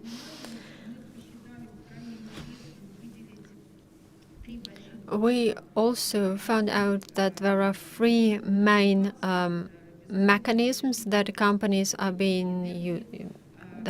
use. First of all, this is lean production and new technologies and energy consumption. They try to make their some operational changes. They try to work with direct and indirect sources of the emissions. We also try to change the scope of their business for the future. As for the main for the summary of what's being done by the companies, mainly we do the public statements. This is how they reach the general public and main stakeholders. This is how they try to show their position. And through those public statements, they show their way and strategies in the energy transition. They also show the main innovations that they'll be using in order to follow the low carbon trend. And only the companies with systematic approach and constant R&D and scientific research, they can really prove that they have the vision for the future. On the global level, now we see the whole system is being devised. This system is partly influenced by the financial sector, because we see that the new verification standards are being developed right now. Some of those standards are non-financial, and we see how those verification standards are becoming mandatory for some countries. And this is something that we should also take in account when we look at the company portfolio and the strategies in terms of the climate and green agenda. This is also important for companies who try to actively work on Asian markets. We see that Asia works more and more in this field and asks also for the transparency in the climate strategies and green agenda of the companies. The system approach, the holistic approach of the companies, and this is something I had already mentioned, this is crucial for the business right now. With the holistic approach, it gives the possibility to really analyze the possible scenarios and take into the account the possible changes for the long-term perspective. Because sometimes we should have a new understanding, a new estimation of different factors that can influence the climate strategies of the companies. So I hope that this information was interesting for you. Thank you very much for your attention.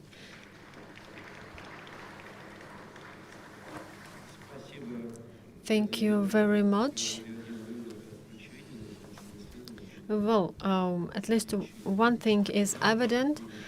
Unlike the dinosaurs who died because of the lack of heat, some companies hopefully won't die out because of the global warming, because they actually have many of the responsibilities.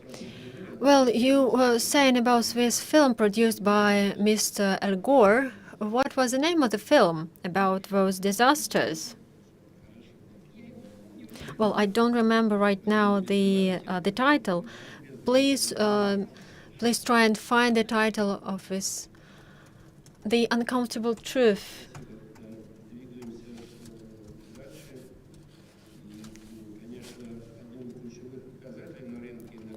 One of the key factors for the energy sector right now is the carbon footprint. We see the global market is being developed right now, and we'll have the next report by Madam Irina Simikina, who is part of the Department for Sustainable Development at the Russian Energy Agency. Thank you very much, distinguished colleagues. Well, I'll be talking about the carbon footprint and the carbon voluntary markets. So we'll be looking at the dynamics of the carbon credits and carbon units, and look at how companies can use those markets in order to reduce their carbon footprint. But first of all, I would like to share with you the following information. If you look at the vacant positions at the energy sectors, you'll see more and more positions on analytics of the gas market. And this professional should really, what this professional should do, should look at the possibilities of the usage of carbon units and how they can be used in order for the benefit of a company. Well, the market of the voluntary carbon credits has developed rapidly, even in the first half of the year. What is the explanation? First of all, quotas, they become more and more pricey, and especially in the regions where carbon trading is quite actively used.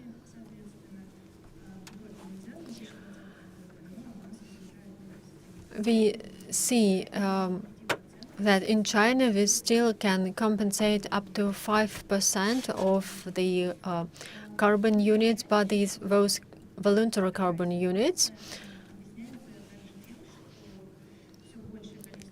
We also see more and more companies that strive for carbon neutrality, and they think that voluntary carbon market is one of the possibility to reach their goals. In oil and gas industry, this trend is evident, and it can be tracked through the number of carbon-neutral LNG shipments. Carbon-neutral LNG shipments was first cited back in 2019, but now we see that more of such shipments happen. Usually those are shipments to China, to Japan, to South Korea, to Singapore. Usually those are just separate shipments, but we see that Shell and PetroChina has already agreed on the regular carbon-neutral LNG shipments. What does it mean? the emissions related to the whole cycle of the LNG shipment, so from the development field to the consumer, they are being compensated through the climate projects.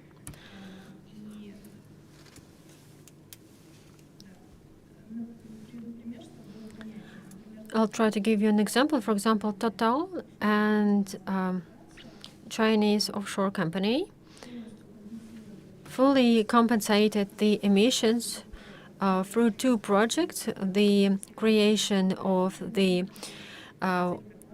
wind energy generation park, in order to compensate for this project. And also they created the special project in Zimbabwe related to the usage of forests, and the project is related to the deforestation. So carbon neutral LNG shipments are usually compensated through some energy efficiency projects or some projects related to the direct environmental protection, for example, the protection of forests. Another methodology is the removal of the emissions. Those can be different types of removal, like natural absorption by ecosystems, or this can be the technological removal, like CCUS projects.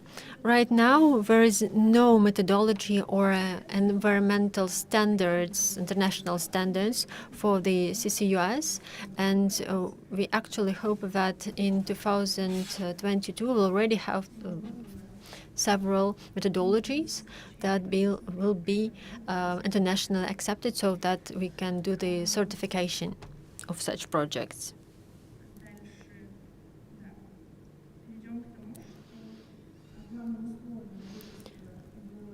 The main precondition for the creation of the issue of the carbon units is the compliance with the standards. There are several standards that now exist. Those standards define all the necessary conditions for the carbon units, and also there all the data for the CO2 equivalence is stated. In this table we see that the majority of carbon units are now being registered in the verified Cambridge standard.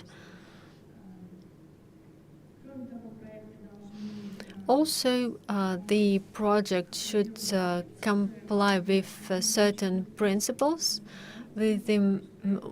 The main principle is that those projects shouldn't be legally binding or mandatory. They shouldn't be the part of the general routine for the company. Those should be the additional climate or environmental projects. Well, over the last 6 years, the amount of the issued carbon credits has increased tenfold, and recently we've seen a dramatic increase.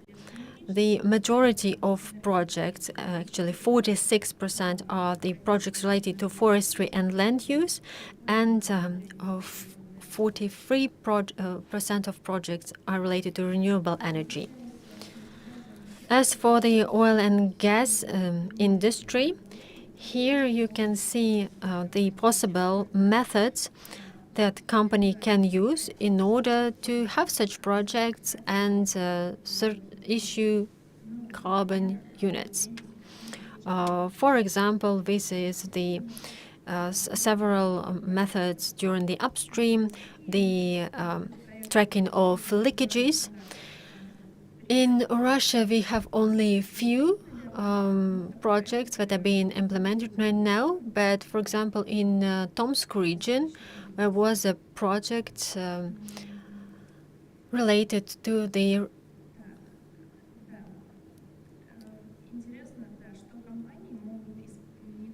emissions. the companies can not only buy carbon credits, carbon units, they can also sell. But actually, the price of carbon units depends on the type of the project. For example, forestry units coming from forestry projects, they are actually more pricey. So the units that are coming from the removal projects are actually more expensive. It also the price depends on the investments, on the region. So there are several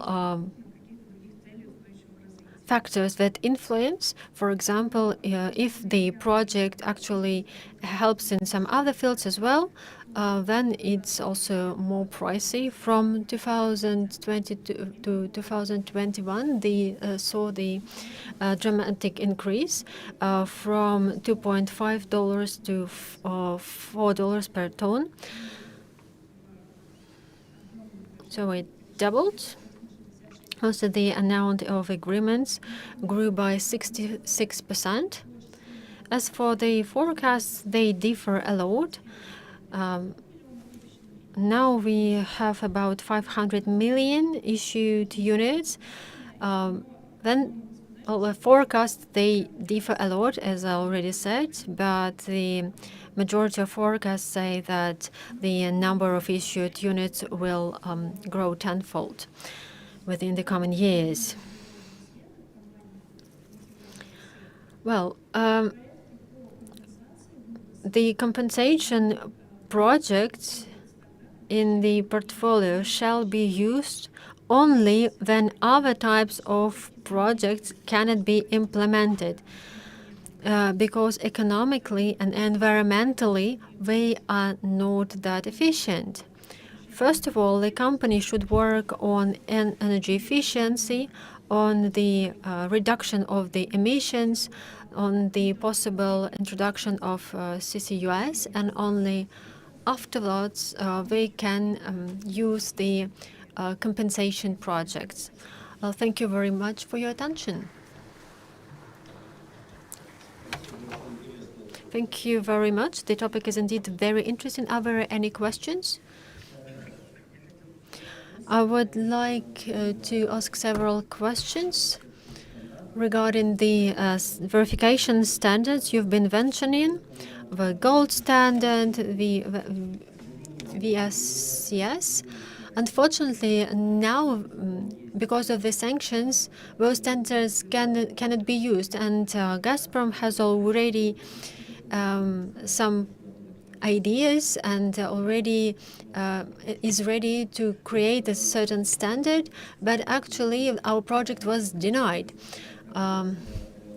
You've shown such good forecasts, but those sanctions that are being now implemented, won't they change the current trends and also the forecasted trends? Because some projects won't happen, and what our government can do, for example, the ministry, what we can do in order to change the situation and have a fair carbon market. Thank you very much for your question. I'll try to answer it. I believe here we should take into the account generally the system of carbon trading. Well, our experimental field in Sakhalin shows that in Russia we can create our own carbon trading system. We already see how this system is working in China. And this year, after 5 years of mandatory trading, we will also have the voluntary market created. I believe we can use both systems. We already have such examples in the world, and we see that it's possible in Russia. And I believe this is the way also for the new project,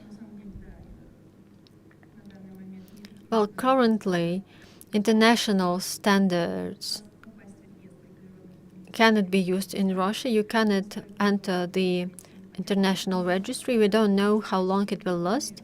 But notwithstanding the fact, we understand that we need to create national methodologies that would comply with international standards. And probably when we should work on the regional level, maybe with some parties on bilateral level as well. We hope that it will work. And just a comment. Thank you very much for your answer. But after the decisions that were taken in Glasgow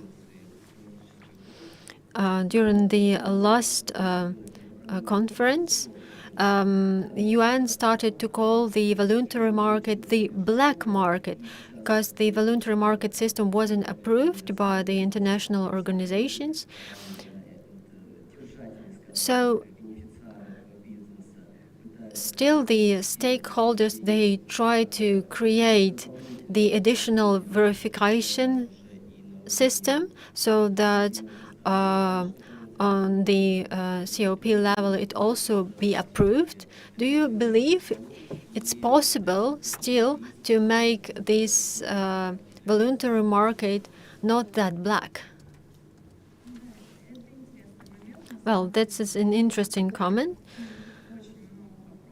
There are lots of issues and challenges related to the climate projects. Well, on the market, we see not only sellers and buyers, we also see the traders who try to actually create their portfolios of the carbon units. And those portfolios comply with only certain rigid international standards. I believe they do this because they want to make it legally logical or legally right. Probably on this market we should also use the blockchain technologies in order to track the CO2 and to really track the responsibilities within those projects. But we already see different stakeholders on the market who are all interested in this market. So I believe it's just a question of time.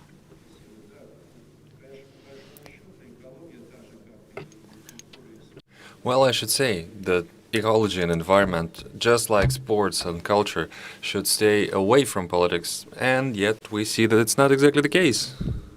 We see that the athletes are sanctioned and environmental science is also affected in a bad way by the political environment.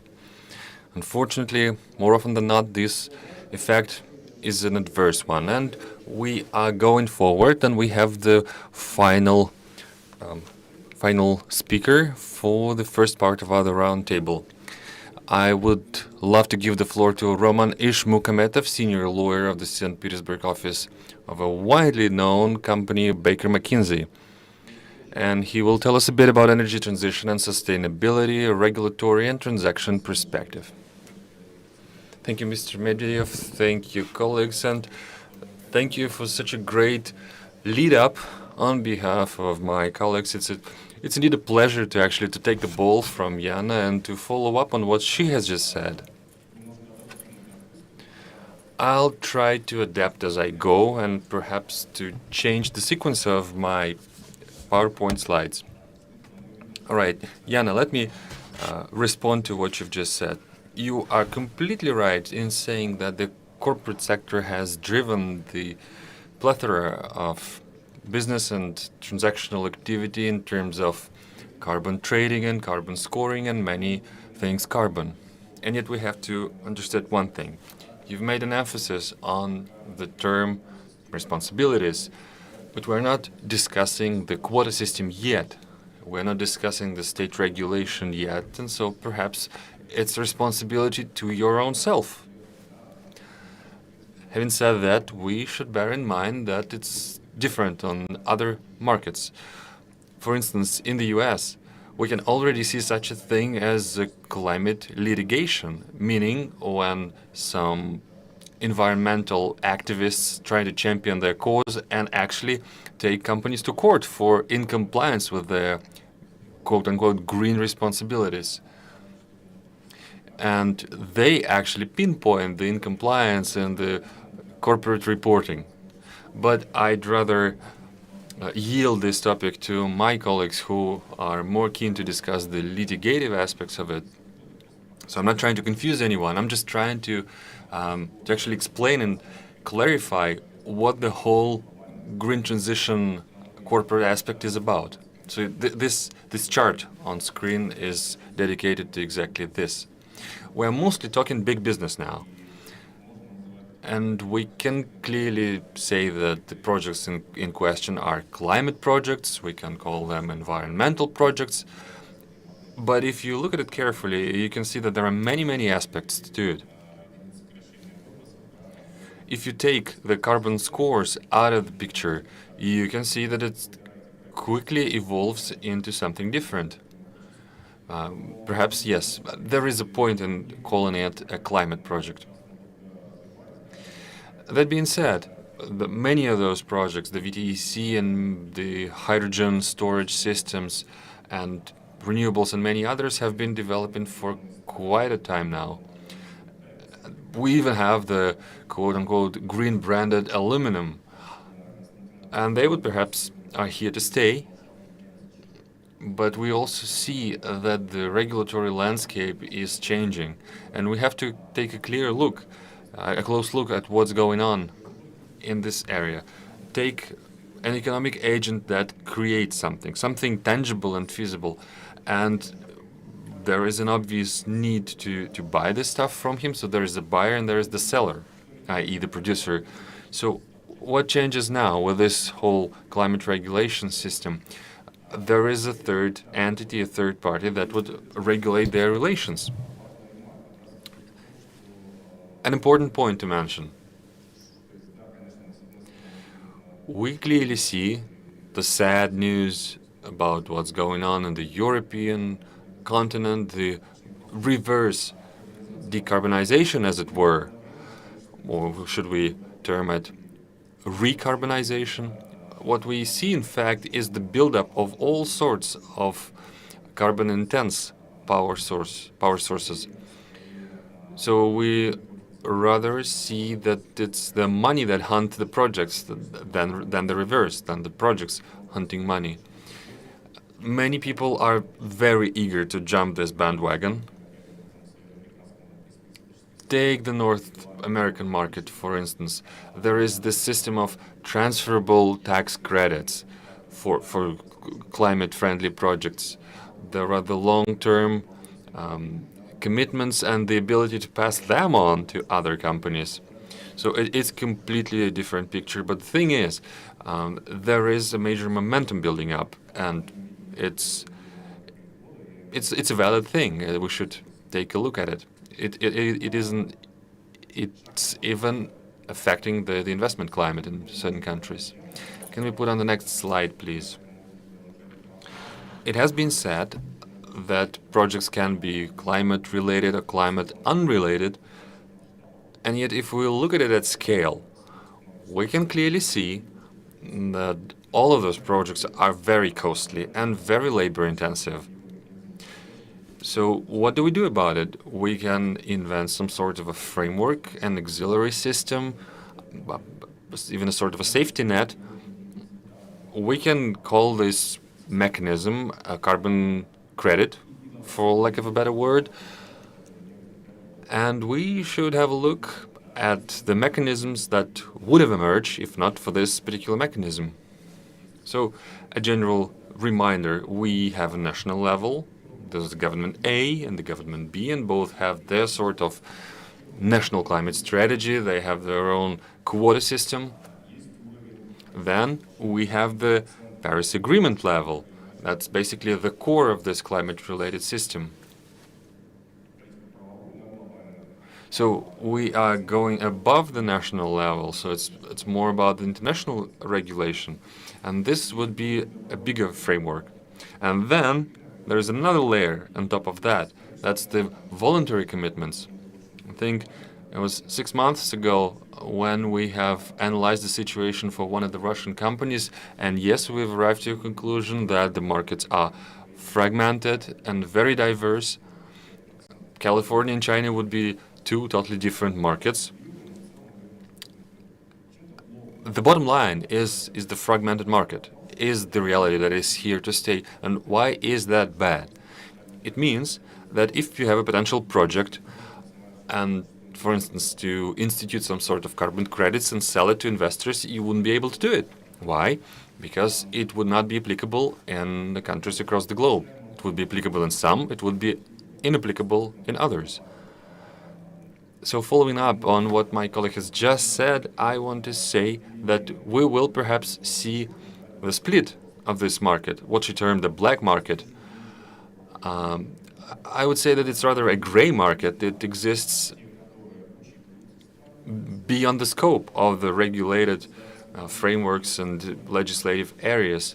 So we would go into a gray area where no strict and clear-cut regulation exists. In English, there are two terms, the adjusted and non-adjusted carbon credits. And where does this distinction come from? It comes from a term that comes from the Paris Agreement, and that is the need to provide for effective overall mitigation in global emissions.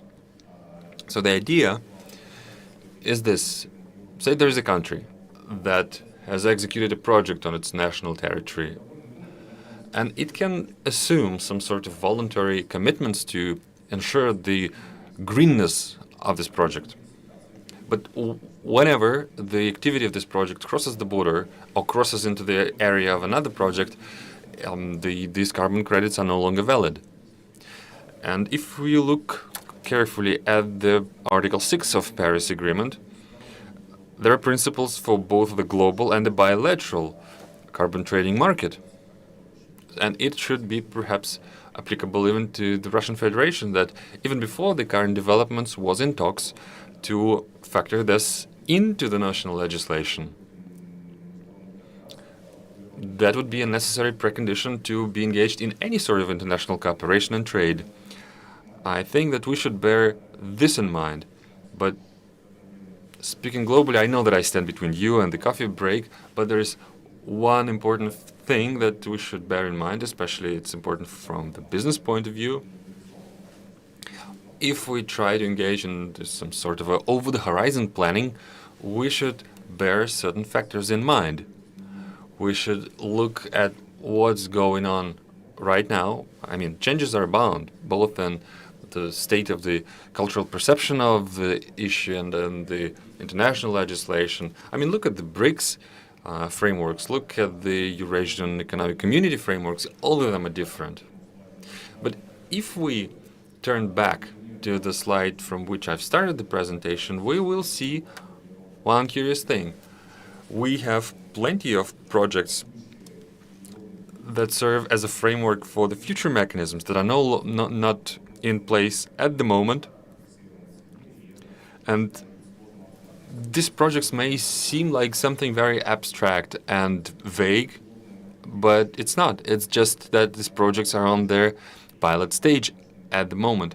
And the earlier we're engaged in this kind of a green projects, the better for us. The more mature and ready we will be for the future changes. And thank you. That would be it. Thank you, Roman. Do we have any questions? There being none, perhaps we can discuss any other issues during the coffee break, informally. I had a suggestion. Do we make a 15-minute coffee break like in soccer, or a 17-minute coffee break as in hockey? Let's opt for the latter one. 17 minutes coffee break that it is.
Слово стола. Well, the subject of our discussion has clearly shown us that these new restrictions are not just a bad thing. We have the new opportunities that open up to us, and we should not get into a silo mentality. There is no one single correct solution. There are plenty of them, and we have taken heed of many possible options on how can we go about protecting the environment and stopping the climate change in its tracks. And we have taken stock of many insightful opinions and ideas, including those from our Chinese and Indonesian colleagues.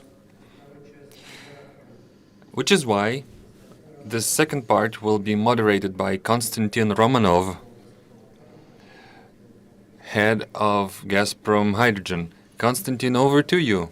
Thank you, Mr. Medvedev. I fully agree that the first part of the session was more of a strategic one and dedicated to the different countries and their postures, and we move on to a more, how should I put it, applicable topic. Recently, there was a highlighting event. Carbon unit market in Russia started to operate. It's part of the mandate of the Gazprom Hydrogen. And with that in mind, I want to yield the floor to first Vice President of Gazprom Bank, to Mrs. Natalia Tretiak. Colleagues, thank you. Thank you for hosting such an insightful and riveting, really, roundtable. It's true that matters of climate change and carbon market is something that draws sincere interest of many people. Roman has put it in this highfalutin way that the Russian carbon unit market started to operate. Well, it's not quite so. Given the current legislation, the register of the carbon units in Russia has started to operate, which is an important element for developing the carbon unit market proper. So, what are the prospects of the carbon unit market? Could you put the first slide, please? What we are talking about here, we are talking about the voluntary carbon unit market. What would be the modus operandi of the proper market? That's something we will know in 2025, when the Sakhalin project, experimental project, will be completed. But let's take a look at the situation globally, and you will see clearly that the carbon unit market is a rather modest affair. If you look at it this way, you know that 620 million units is the total capacity of the market, while the projected capacity will be to the tune of 10 billion units. So current market volume is $2 billion, while the quota market will be estimated at about $850 billion. That's the compliance credits, so to speak. It is widely assumed that by 2030, the market volume will be to the tune of $50 billion by 2030. That's a remarkable dynamic, isn't it? It's over factor of 25 increase. Next slide, please.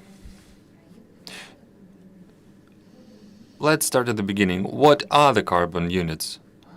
It's the equivalent of 1 metric ton of CO2, which was offset through an implementation of a climate-friendly project that either absorbs or somehow offsets the detrimental effect. And from that point on, we can make a distinction between the man-made and the natural solutions. First of all, a major component is the forestry projects, which account for slightly less than 40%, and the renewables projects, which account for approximately 40%. The remaining 20% is the share of other projects, the miscellaneous. That's the waste treatment, the manufacturing treatment industry, etc. So who are buying the carbon units? Primarily, it's the companies that, due to some restrictions, cannot change the level of emission. For instance, they have digital assets, which cannot be offset in a clear way. And the second biggest buyer are the airlines.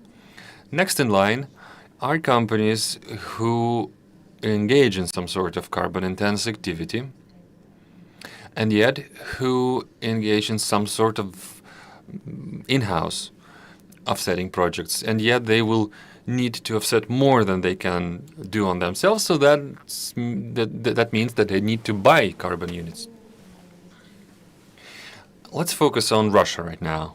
What's the potential and what's the capacity?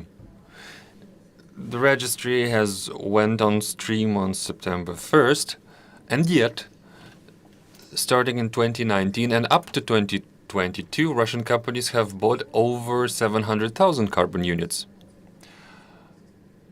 Expert assessments vary, but all of them are quite optimistic.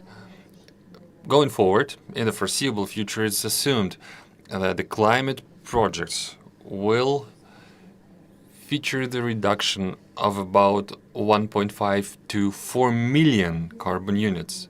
And I'm referring to technological climate projects only. If we look at the nature-based climate projects, the volume is to the tune of 10 million carbon units. Now, the KPMG assessment gives the following figures for cumulative potential for Russia. It's up to 700 million carbon units. That's the overall Russian market capacity in terms of carbon units. So that's comparable to the global market. So who's the driver of the market development, carbon unit market development in Russia, and why are we making all of these predictions? First off, the key drivers are the companies, so that's the private sector, the companies who have voluntarily committed themselves to accomplishing carbon neutrality. How many or how few such companies are? If we look beyond the financial reporting, there's slightly under 200 companies, but those are the big hitters. The Gazprom, Sibur, Tatneft, Rosneft, and many others, the big names, the institutions. So if we analyze carefully the climate strategies of these companies, we'll see that they stay the same to a large extent. They do not let go of the metrics they seek to accomplish. The second bulk of such companies who are also interested in this market are the exporting companies. Now, there are, how should I put it, the external situation imposed upon us that creates some restrictions, and some restrictions going from the westward direction, yet we have companies that export to our country from the east. So for instance, companies from Southeast Asian companies, and they have just as stringent requirements for carbon unit compliance as the Western companies have.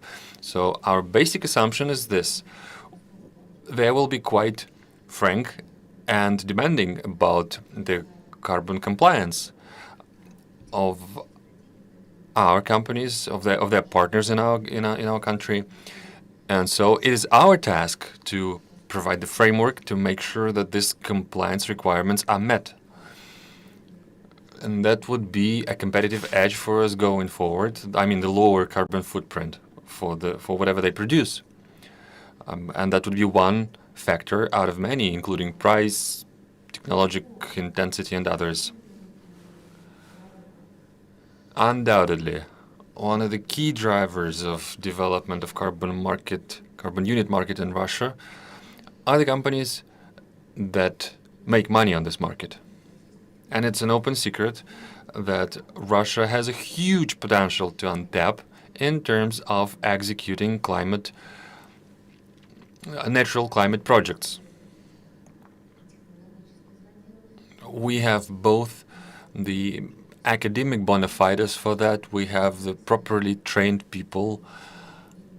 There were many projects mentioned here. For instance, the storage and utilization of CO2. It's a fairly widely known fact that these technologies have been used in the past. They've been used for different purposes to build up the pressure in the gas-yielding strata, but they can be used elsewhere. And it would be no exaggeration to say that we have both the technological capacity and we have the proper underground storage facilities or underground storage capacity. I would even go a bit further and say that Russia has the biggest volume of such underground storage. And the second thing is that we have quite a lot of expertise in terms of utilizing our natural opportunities to the best possible extent. We have plenty of projects related to agriculture, but there is a hitch. Even at this juncture, we understand that we are confronting one thing. The supply is there, but the demand is not, at least so far. We'll talk a bit about it in greater detail going forward. Another driver of the carbon unit market is the state. Article 6 of the Paris Agreement elaborates on the framework for mutual exchange and even trade of carbon units between the countries. So in order to have this kind of asset, in order to create something that Russian state would be able to sell on this market, we need to make sure that the carbon unit market is in place. So that will drive the development as well. There is another hope, although the contribution of this factor would be somewhat diminished. We also hope that other sort of companies will contribute. It's the companies that engage in the Sakhalin experimental project right now. So if the outcome is good, I hope that these companies will follow up on their participation and will partake in the both voluntary and mandatory carbon unit trading system. I should make a provision here. In many countries, in China for instance, there is a possibility for offsetting or factoring in the voluntary carbon units in order to offset the mandatory carbon units. It depends on the regulatory system, but the possibility is there. They are interchangeable to a certain extent. Like I said, the demand for carbon neutrality in Russia as of today is estimated to stand at about 695,000 tons or units, carbon units. And you can see at this slide the companies such as Sberbank, Novatek, Sakhalin Energy, Gazprom, and others who are already buying up the carbon units. So many customers of Gazprom Bank, for instance, are the companies with the large carbon footprint. Many of our clients do have their own climate strategies, and they already show some appetite for buying carbon units. So that would be the demand side. Next slide. Let's follow up with why. Why is this happening, and why the price of carbon units might change. It is estimated it will change in the range of 100 to 300 rubles per carbon unit. We did have certain transactions in place, and we should wait a bit longer to get a clear picture, but we can already say that the average size of carbon unit globally would be less than 1,000 rubles. So why do we use this benchmark? That's the price cap. the fine for exceeding the quota. So that's the 1,000 rubles. The Ministry of Economic Development chose this particular figure deliberately to somehow incentivize the development of the carbon unit. But like I said, we're just starting. So we're looking at the situation from the optics of our clients. I'm trying to explain why Gazprombank is even active in this area. Look at the assessments of the analytics in the area. I think we do have a pretty good outlook. If you have any questions, I'd be happy to take them on. So any consultations, any questions, it would be my pleasure to answer them. Thank you. Thank you, Natalia. And it was an apt and proper remark about the drivers of the development of a carbon unit market. You said that it would be the export-oriented companies or the state or many others. It's true. It's true that many companies who engage in international cooperation would be interested in this. So let me put it this way. Say this carbon unit market is recognized internationally at some point. I believe there should be a consequence of steps that would create a correlation between them and carbon units in other countries.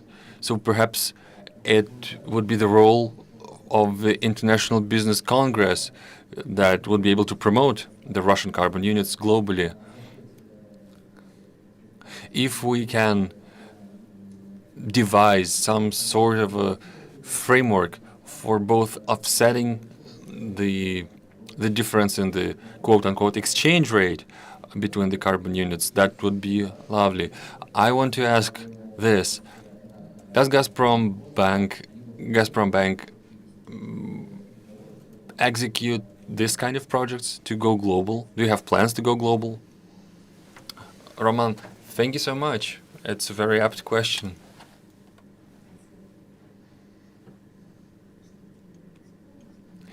I've mentioned some assessments and outlooks, but measures must be taken in order to integrate the Russian market into the global one. Like you've just said, we need a single, mutually universally agreed set of global standards for this. It's currently conspicuous with its absence, but we are working on it. We are consulting with our partners, such as the Institute of Israel. We're trying to arrive at a set of common criteria, of common benchmarks, of the most appealing and the most in-demand projects. So this effort is underway. Like the climate advisor Ruslan Edelgiriyev mentioned at the Climate Forum, the precondition for development of this market is the trust. Into the quality of Russian carbon units. But trust and confidence must be there that these units comply with international standards, that they are up to the task.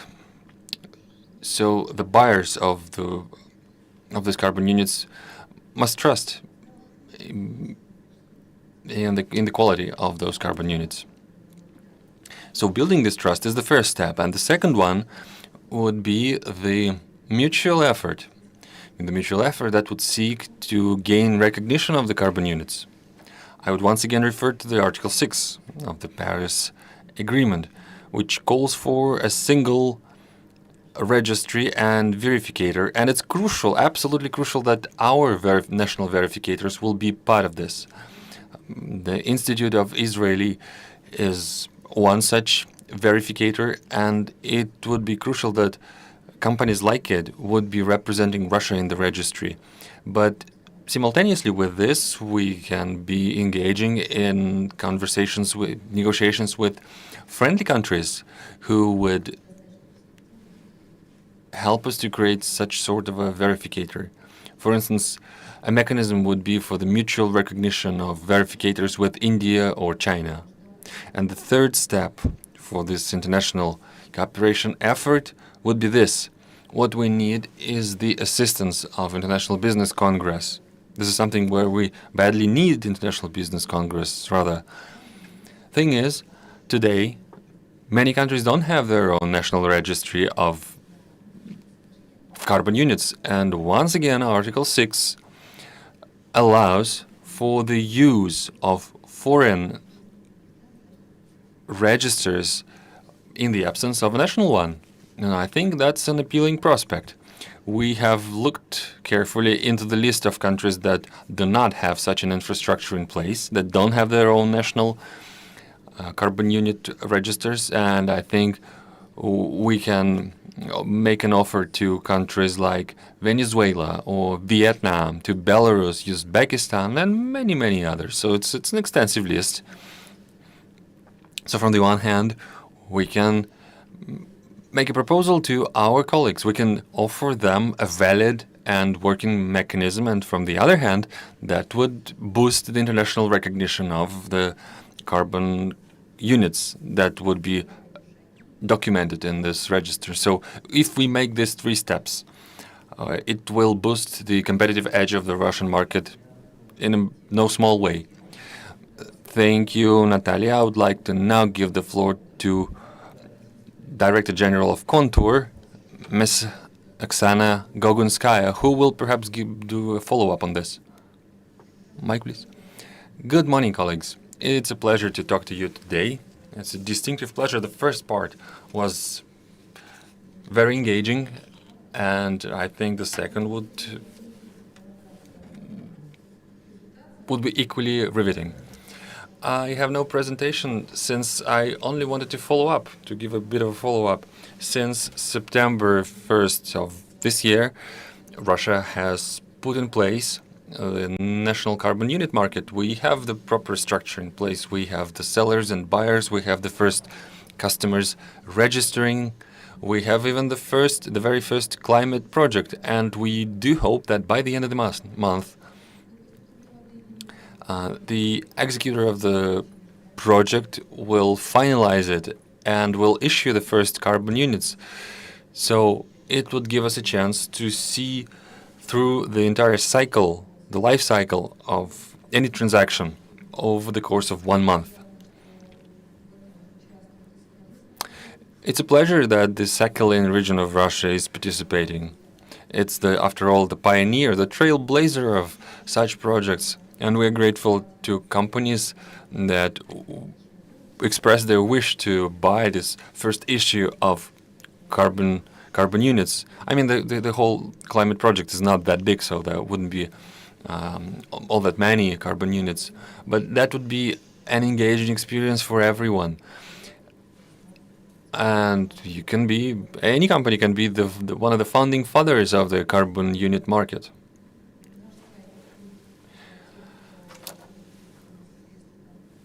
Anyone can browse through our website, and we have all the information available there.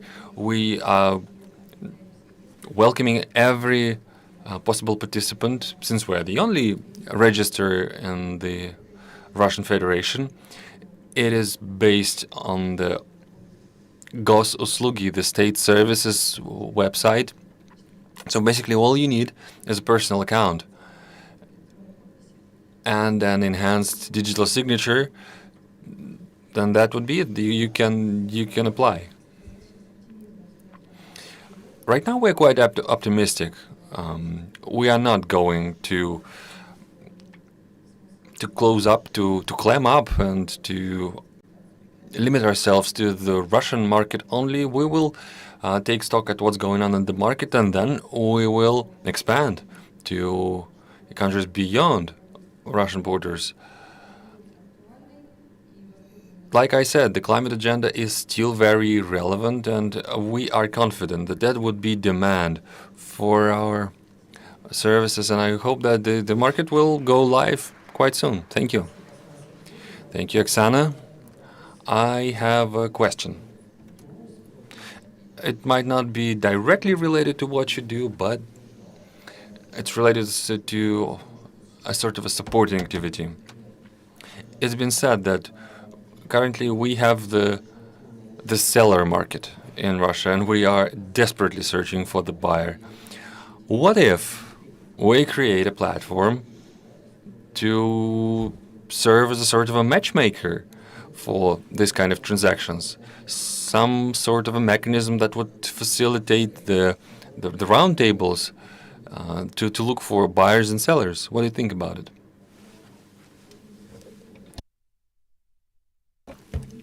I fervently support this idea. Why so? From the one hand, we see that there is a major demand for this market. From the other hand, we understand that many people are not exactly understanding what are we talking about and why would we or they need this, and then how should they go about it. So the crucial thing now is to reach out. We need informational outreach, and that's what we are doing, and that's what we're going to do. The International Relations Institute served as such a mechanism. One of the events this summer drew over 100 of participants. The RIA, Ministry of Economic Development, Contour, and many, many others. And everyone said that this is an in-demand service. I know that the Moscow Fund Exchange stock market is going to take stock of our effort, and they will perhaps participate in the carbon unit market. So we need to create a legal definition of what carbon unit is. We assume that this is a commodity or a product, and so the transactions would be would require a VAT payment, but this is not gelled yet. We need to seek legal opinion and to understand, is it exactly so? So we need somebody to help us with formulating the price of something that never existed before. I mean, how do we price a product that just did not exist a day ago? And as soon as we will understand the nature of carbon units, we will be able to price it accordingly. I mean, if it's a product, we can buy it and sell it. If it's a sort of a payment, we can deposit it in the bank, and we don't have to pay for storing it. And that would serve just as an asset that will be circulating on some sort of a market. And again, if we go globally, it's still unidentified what it is. In some jurisdictions, that's a quota. In some jurisdictions, it's a currency. So this is a major challenge for the legal scholars. And I think, Roman, you would be quite right in saying that legal experts and legal scholars will be instrumental in tackling this challenge. Both climate projects, the methodology, and international affairs are one of the challenges. Any more questions? I have a quick follow-up. Actually, we did some homework for this. We've discussed this with a couple of clients. We discussed this with the central bankers. They have a task force for this. So, yeah, I think we should move offline with this topic. More questions, please. International Technological Science Academy. Mrs. Tretiak, I have a question for you. The trade in emissions was something that we've started back in 2005. Back then it was based in Kyoto Protocol, and Russia was participating. So the question is there any lessons learned from the process of developing and creating the carbon unit market under the Kyoto Protocol? Have you even looked into the experience of this market? And another one. As we are now trying to develop this market under the Paris Agreement, have you looked into the best practices from the first iteration of the first attempt to trade in carbon units? I mean, this is the second stage. Do we learn something, or are we starting from the scratch?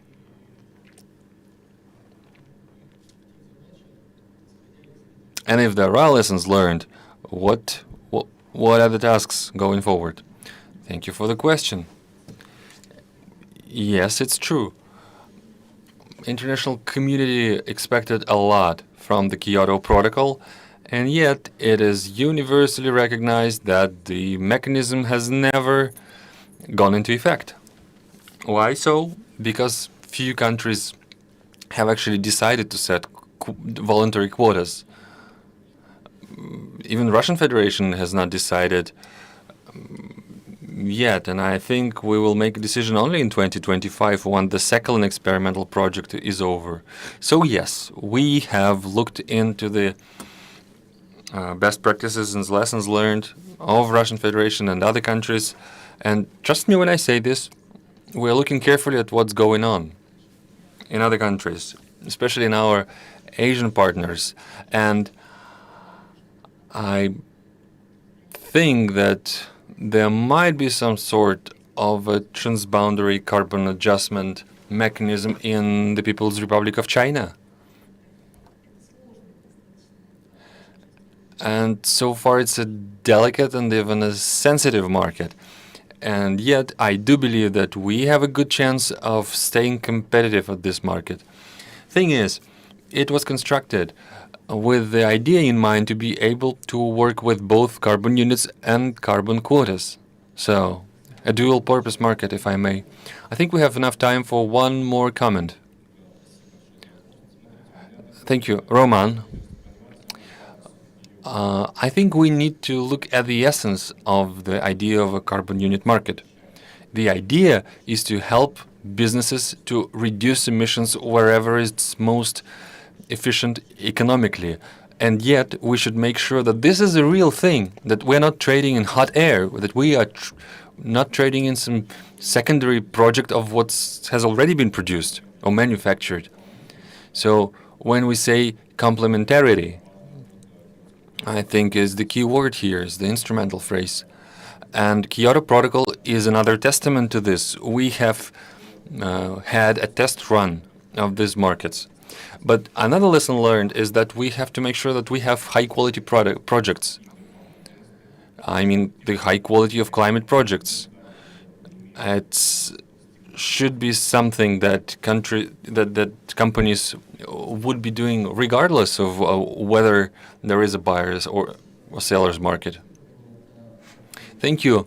Well, creating quotas is a crucial factor, I think. It's crucial for creating the market, but it's a double-edged sword, if I may.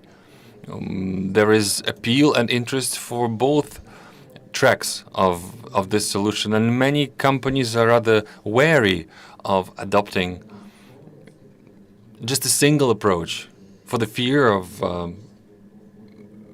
being left out.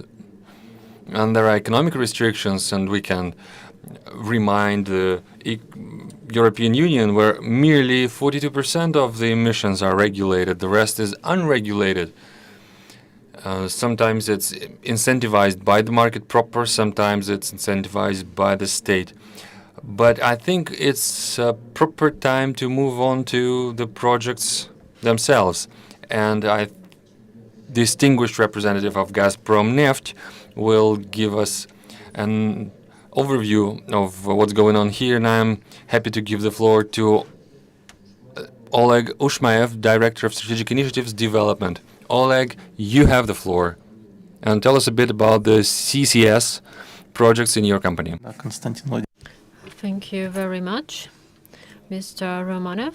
So I will talk about the real project that we're now implementing. Well, let's start with CCS. We have perspectives in this field, as you all know, and it's our competitive advantage.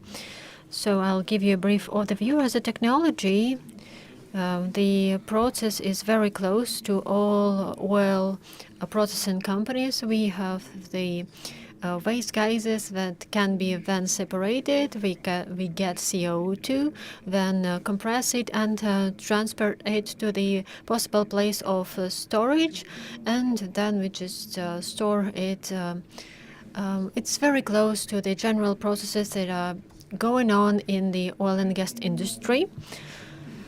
So this is why CCS, sometimes so closely associated with the oil and gas companies. Well, main operators of CCS now are oil and gas companies. As for the potential of this technology, let's look at the data of IPCS. We have quite a significant contribution to global decarbonization by the CCS. So this actually gives hopes to the natural offsets and partly to the CCS. The volumes of the emissions are quite big, so the share of CCS will be also quite huge. We are talking about gigatons. This is about 5 billions of tons each year by 2050. So 5 billion tons, this is the general amount of oil that's been developed yearly. So you can imagine the amount of CO2 that should be stored. No, actually, this huge share of CO2 that should be stored actually motivates the companies, and oil companies strive to use the technologies that they already have to also work in carbon storage. But actually, still, these technologies, they are lagging behind. Even IPCC, in their last report, was full of alarmism. The sixth report, unlike the fifth report, showed that the technologies of CCS are actually lagging behind, and they are still not reaching the scope that was forecasted. The estimated cost of decarbonization was always very high, a bit around 1% of GDP. But if you don't want to use nuclear energy, decarbonization will be even more expensive, at least 2% of GDP or even more. The recent report of the third working group that is on mitigation of climate changes, it shows that now it's not an economical issue. This is something that is really needed, because the emissions from the fossil fuels are so high that without the carbon capture and storage, it's not possible to reach the environmental goals that were set. And this is actually really important, especially because for Russia, this is a competitive advantage, as I already said. And now I will try to give you the overview of how it can look like for Russia. So CCS is a technology that needs lots of infrastructure, and it really needs to be operated within some hub. So it cannot be operated for some mobile devices, but for vehicles. This is for big industrial sites, and for Russia, this is exactly what is good, and this is possible to implement. We have power plants with emissions that are very high, like more than 10 billion tons per year. We have huge production plants and plants working in metallurgy, where emissions are highly concentrated. For example, in Magnitogorsk. So generally speaking, we see that CCS is mainly for the large companies that generate lots of emissions. And you see that the main idea of creation of CCS is the following: a good geological position for storage that should connect different large companies that emit a large amount of CO2. Our company has a very special position as a stakeholder in this area, because we have depleted development fields that can be used for the storage. For example, the hub in Orenburg was created on this depleted development field. We defined 5 main hubs that can be developed in Russia, and the most interesting one now is the one that is situated in near the city of Orenburg. First of all, why we've chosen this location is because of the geological position where we can store the carbon emissions.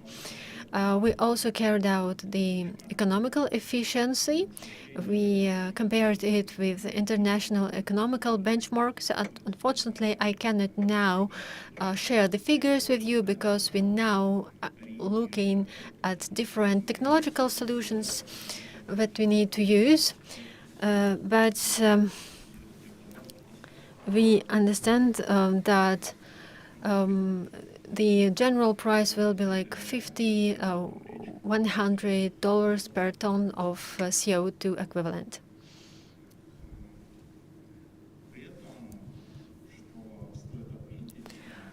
What is important to mention is that we now have the better legal solutions and better regulatory framework for the industry. We now have all the necessary infrastructure that can be used for CCS. The ministry gives already the possibility to get the license to create such facilities. The ROS standard also regulates the whole chain, from the capturing and back to the storage.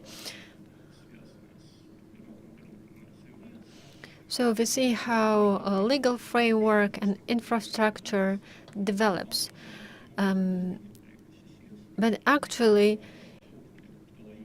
those projects need huge investments.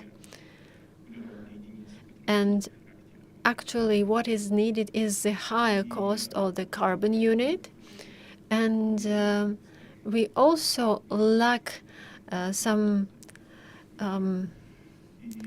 proper vision of a future, and the uncertainty in this field actually creates different obstacles for the development of this field. And this is why the state support is really important on this initial stage. In the stage for the development of the market. We saw it in Holland, in Norway, where they were creating their CCS hubs. So surely we need to start with pilot projects. And our main pilot project right now is the Orenburg project. And here we have a very large amount of the possible storage of CO2 emissions. And here the infrastructure is very good, because we have near the Strelitamark power generation, we have the steel industry nearby. We believe that this pilot project will be the fundament for the whole CCS hub. And within this pilot, we need to test the technological solutions. We need to prove that we can use our technologies, and also we test all the legal procedures from the very capturing to the storage. Also, we'll test the commercial part of it, and how actually it will function with selling and buying. And here we really need a good relations and communication between all the stakeholders that take part in this pilot. Because this can be the start of the whole national system of CCS.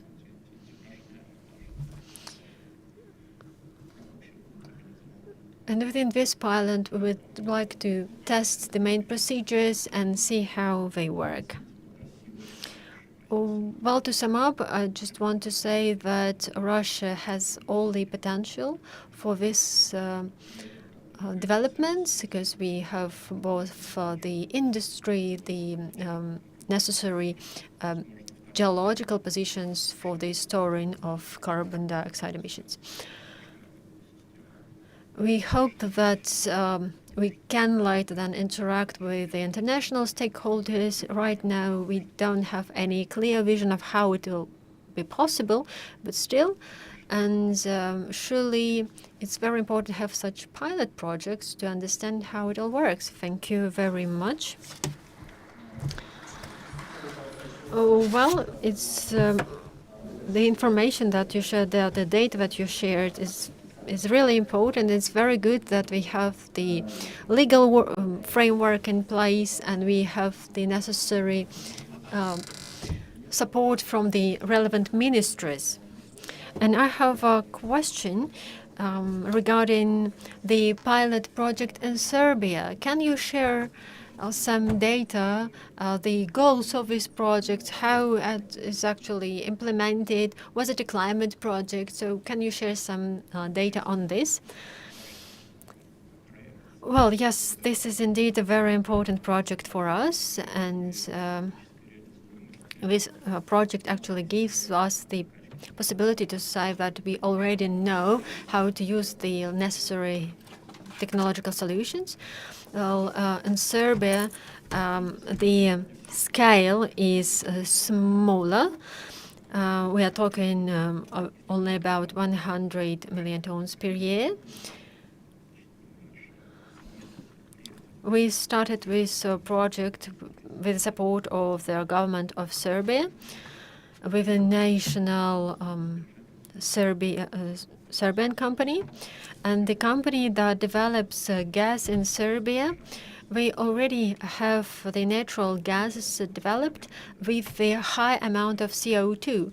So this gas cannot be used and given to the consumers, and the CO2 being separated from this natural gas.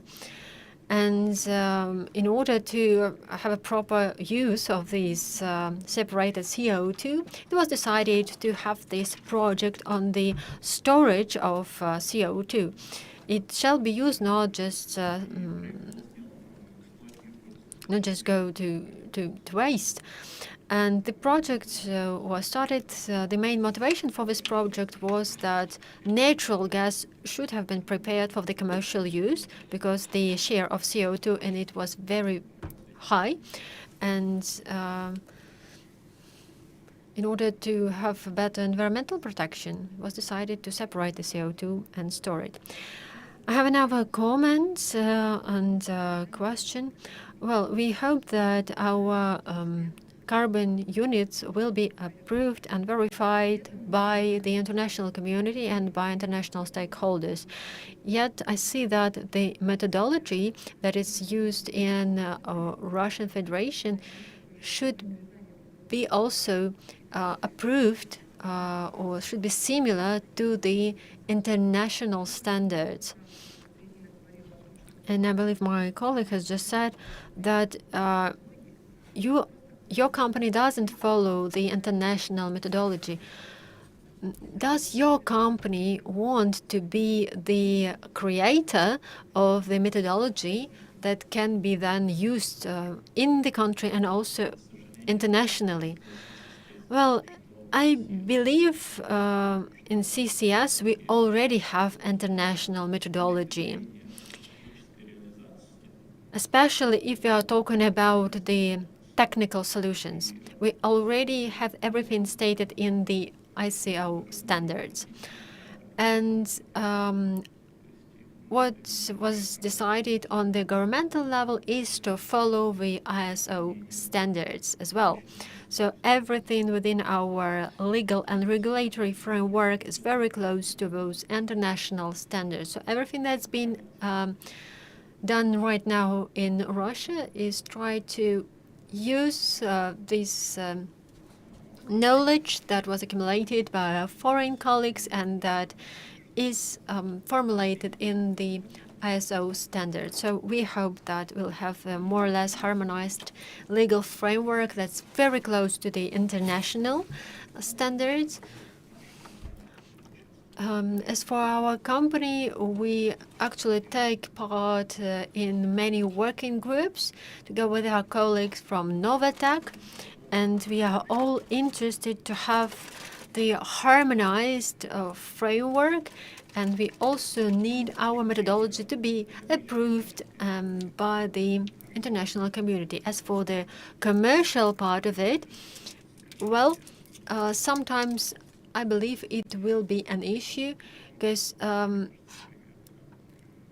the real calculation then of units will be difficult, and also sometimes we can see those units that were stored as the possibility to get the quota, and well, very different methods than for the carbon trading of units and trading of quotas. So this part is still underdeveloped. As for the technological part, here we are 100% sure that it goes in compliance with standards, and international standards, I mean. Thank you very much. Well, indeed, as it was already said during the first session, sometimes the main enemy of the climate is said to be the energy field, but actually it's not always true. For example, the waste management solutions and generally the waste industry can be one of the possible sources of the greenhouse gases emissions. And now I would like to give the floor to Mr. Andrei Bochi, Director of E-Comita Technology, who will be talking about the waste management in Serbia. Mr. Romanov. Good afternoon, ladies and gentlemen. As Mr. Romanov said, now we are talking about concrete project in the field of environment and climate change. So it is indeed a privilege for me to speak in front of you on behalf of E-Comita Technology Company, a member of the Comita group of companies. I am glad the organizers managed to successfully organize the work of the committee in the challenging times, especially after all the hardships that COVID-19 brought to all of us. Personally, as one of the vice president of the last United Nations Conference on Climate Change, which was held in Glasgow last year, I am very pleased that today we have the opportunity to discuss climate strategies in the context of the global challenges. I would like to express my gratitude to the organizers and all participants for choosing this topic for today. Also, I would like to say that I truly appreciate all the hard work that they put in the excellent organization of this event. In my opinion, climate change is not the biggest challenge of the 21st century, as many claim, but it is the strongest multiplier of all other challenges. From that perspective, I would like to show you the challenge of waste management in Serbia, its impact on climate strategies, and point out one of the possible ways to successfully overcome this challenge and obtain energy through the development of modern technologies. Since I come from Serbia, I will talk about these challenges from the perspective of Serbia, but they are the same or similar in all Balkan countries. As you know, Serbia, like other Balkan countries, is in the process of European integration. So in accordance with that, it has harmonized its legislation in the field of environmental protection and climate change with the legislation of the EU. More important is that Serbia signed and ratified the Paris Agreement as well as the Kyoto Protocol. In accordance with the Paris Agreement, Serbia committed to reduce greenhouse gases emissions by 9.8% by 2030 compared to the 1990 level. In August this year, the goal is increased to 33.3% compared to the 99. We have announced that the goal could be increased again in the coming period. As you can see in the picture left, the biggest greenhouse gas emitters in Serbia are the energy, industry, agriculture, and waste sector. When we are talking about climate change and GHG emissions, we usually begin with the biggest source of emission. However, it is also possible to start from other sources, what exactly we will do today. In 2015, waste emissions represented 4.2% of Serbia's total national emissions, while fugitive emissions from mining activities, oil, and gas production and processing were 4.7% higher in compared to 2010. In the picture on the right, according to the data from the draft of the Serbian National Strategy on Climate Change, you can see the cost, respectively, the necessary investments in accordance with the different scenarios recommended by the strategy. Of course, the scenario in which nothing is done is the most expensive one. As a field where a special effort is needed, experts recognize the field of waste management and the construction of waste treatment facilities that will reduce GHG emissions and modernize the entire waste management system. In recent years, we can notice the escalation of this problem in Serbia. With series of actions taken by the Serbian authorities, it has been revealed a whole chain of criminal activities in the field of hazardous waste disposal. These activities could endanger the normal operation of the biggest companies in Serbia that operate successfully and in accordance with the law, because that company are at the same time the biggest generators of that types of waste in Serbia. That kind of company is our oil industry, chemical industry, and tire manufacturing industry. Public discussion has been organized in Serbia regarding this problem for years, especially on the topic in line with the national goals for reducing GHG emissions. As you can see, many media have written about this. The problem has occurred because there is no facility for the treatment of hazardous waste in Serbia nor in the Balkans, so most of it is exported to European Union countries. In recent years, some of them has announced that it would limit or suspend the import of this type of waste from other countries, which would further increase this problem in our region. It was concluded that there is an urgent need to build several modern facilities for the treatment of all types of hazardous waste in Serbia and the Balkans as well. With these policies and strategies in this area, Serbia has laid the legal framework for these activities, all within the final goal of reducing pollution and lower GHG emissions. Eurostat data shows that Serbia, along with Estonia and Norway, will have the largest increase in the share of hazardous waste in the total mix, as you can see in this slide. This is explained by the increase in economic and mining activities in Serbia. Also, the data of the Serbian Environmental Protection Agency showed that the amount of hazardous waste in Serbia has been constantly increasing in the last few years. In the table below, you can see data on the quantities exported from Serbia since 2012, when 6,900 tons were exported to 17,273 tons in 2019. In relation to the total amount of generated waste that you can see in the picture above, we conclude that it is the only one part of the waste that was reported and exported. It is easy to calculate how much is left neglected. In order to offer a solution to this challenge, experts from our company have developed and are working on projects to build a factory for the treatment of hazardous waste in Serbia. Together with colleagues from Russia and Slovenia, they have developed the project with technology for pyrolysis and incineration of waste, which are one of the best in terms of environmental protection.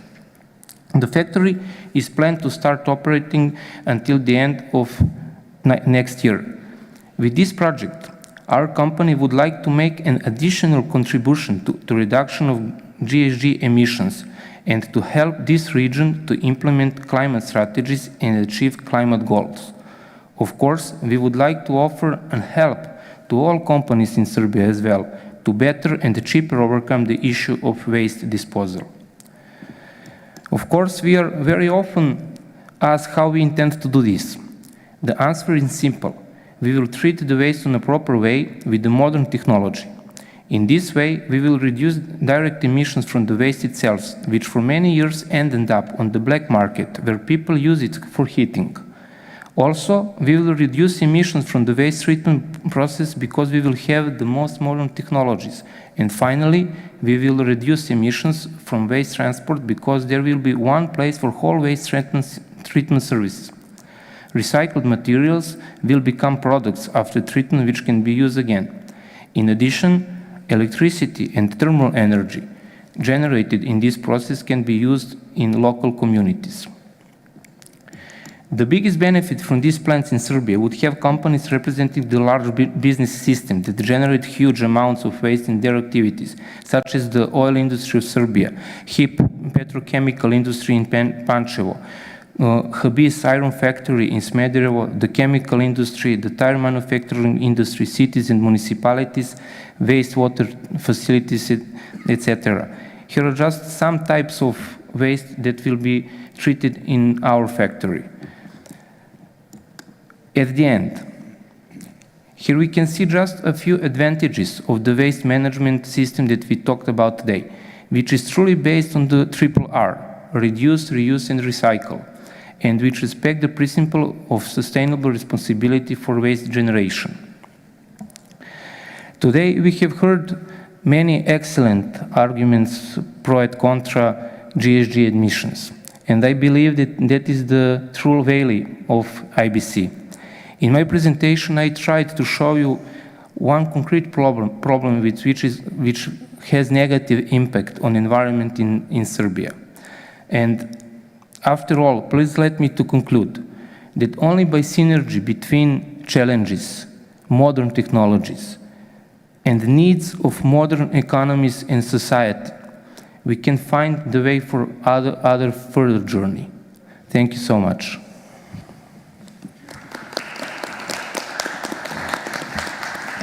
Андрей, спасибо. Thank you very much, Andrei. Indeed, I do believe that that type of synergy effect could be a solution to many problems. When we are to resolve not just one issue with waste disposal, but we can actually contribute to the reduction of greenhouse gas emissions. My short question is the following. How do you think could this project be considered a climate-related project if, as you say, the generated energy and heat could be used for some other good purposes? Absolutely. Yeah, in our project, we will have we will not have too much emission from previous energy sources. So we will make clean energy, and we will treat waste, and actually from the waste we will have energy for heating and for electricity in local community. What is very important for that part of Serbia, because they already have problem with energy. Of course, greenhouse gas emissions from that sources will be much lower than from other sources. Спасибо. Thank you very much, Andrei. Are there any further questions, colleagues? Yes, please.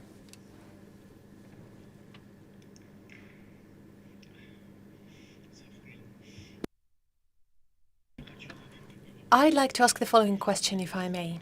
Andrei, would you please tell us what type of waste are we talking about here mostly? So you mentioned hazardous waste.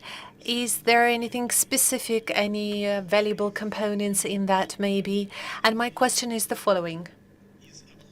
If we are generating electric power from waste, then I guess there should be an increase in emissions rather than a reduction in emissions. And if so, how can we expect to get some kind of preferences or subsidies in terms of carbon quotas and so on and so forth? So that's my question. Thank you. And if possible, I would add one more question later. Thank you. On your question is a very good question. As you can see on the slides, we planned to treatment all types of hazardous waste, especially oils and liquid types of waste in Serbia. How we intend to do this? With modern technologies. With modern technologies, we can have much lower emissions from our treatment. Every story about emissions is actually about story about technology.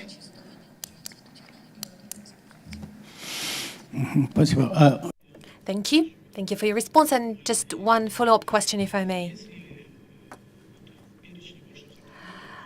In the list of waste that you provided, are there any waste types that has valuable components in them, let's say metals or iron or tungsten, nickel, cobalt, or anything else? And if there is, do you have any plans to process them separately? Are you going to incinerate them as well, and then they will stay in the ash? What's the plan?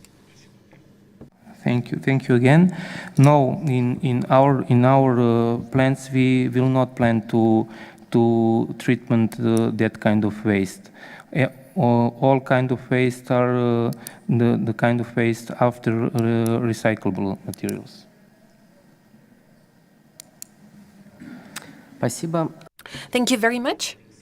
And if I may, we move on to the next topic. And the discussion would not be complete if we wouldn't talk about forestry projects. And indeed, many see great potential to that, in some cases even a rescue.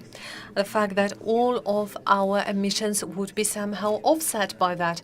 That is why we cannot wait to listen to the presentation by Artyom Konstantinov, Deputy Director for Scientific Research at St. Petersburg Forestry Research Institute. Mr. Konstantinov, would you please share with us what is the current legislation in Russia in forestry affairs? Are there any specific projects? The floor is yours.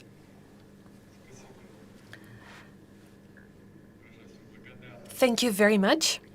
I'd like to express my gratitude to organizers of this roundtable for giving me the floor and a possibility to cover such a very important topic, especially here in Russia.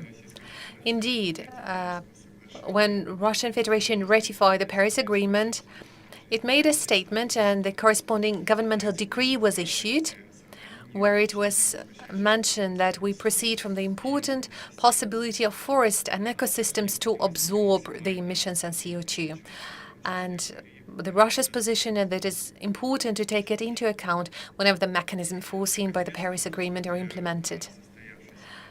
As we all know, at the end of the last year, there was a 26-party conference that took place in Glasgow. As we know, the procedures and rules were adopted to facilitate the reduction of CO2 emissions and support sustainable development. So that is exactly the implementation mechanism for the Paris Agreement. And based on this document, we may conclude that generally this system may look very similar to the actions taken under the projects within the framework of the Kyoto Protocol, including the key principles and major rules and procedures. The only key difference of the approved rules in this case is that the maximum term for the projects dedicated to greenhouse gases absorption was increased by threefold as compared to other projects and amounts to 45 years, which is critically important for the type of activities that would be conducted in a real case in a particular given zone, especially dedicated to forestry cover in the particular zone.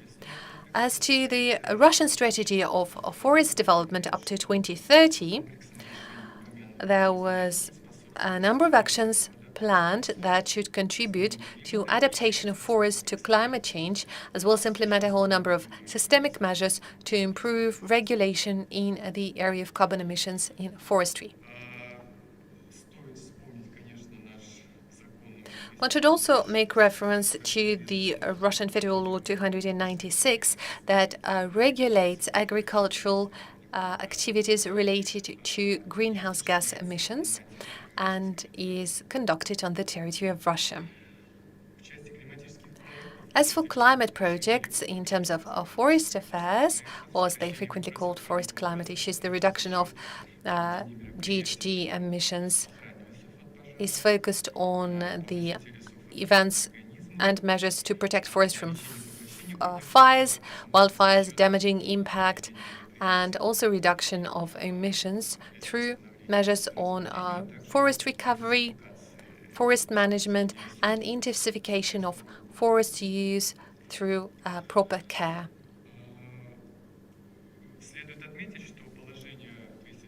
I should also mention that the statement of the Federal Law 296 do not put any limits to forest management activities and provide for equality of all participants and ability of all participants to play on the market and lay fair ground for all of them. If we talk about the climate-specific projects in any sector of the economy, again, I'm making reference to this federal law, will be regulated by the respective sectoral norms. In order to provide for this possibility, the Federal Agency on Forest Management, a draft law was prepared on the Forestry Code of Russia and Article 9 on the law of limitations of greenhouse gases emissions. The key idea is those projects would be conducted by the providers based on the agreements to be made between the federal authority and the service provider.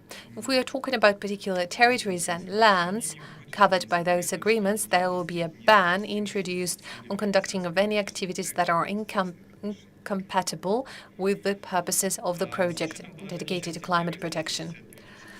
As for Article 63.1 of the Forestry Code of Russia, the service provider under the climate project is allowed to conduct measures to ensure for protection and cultivation of forest on their own or with engagement of state budgetary or autonomous institutions and enterprises.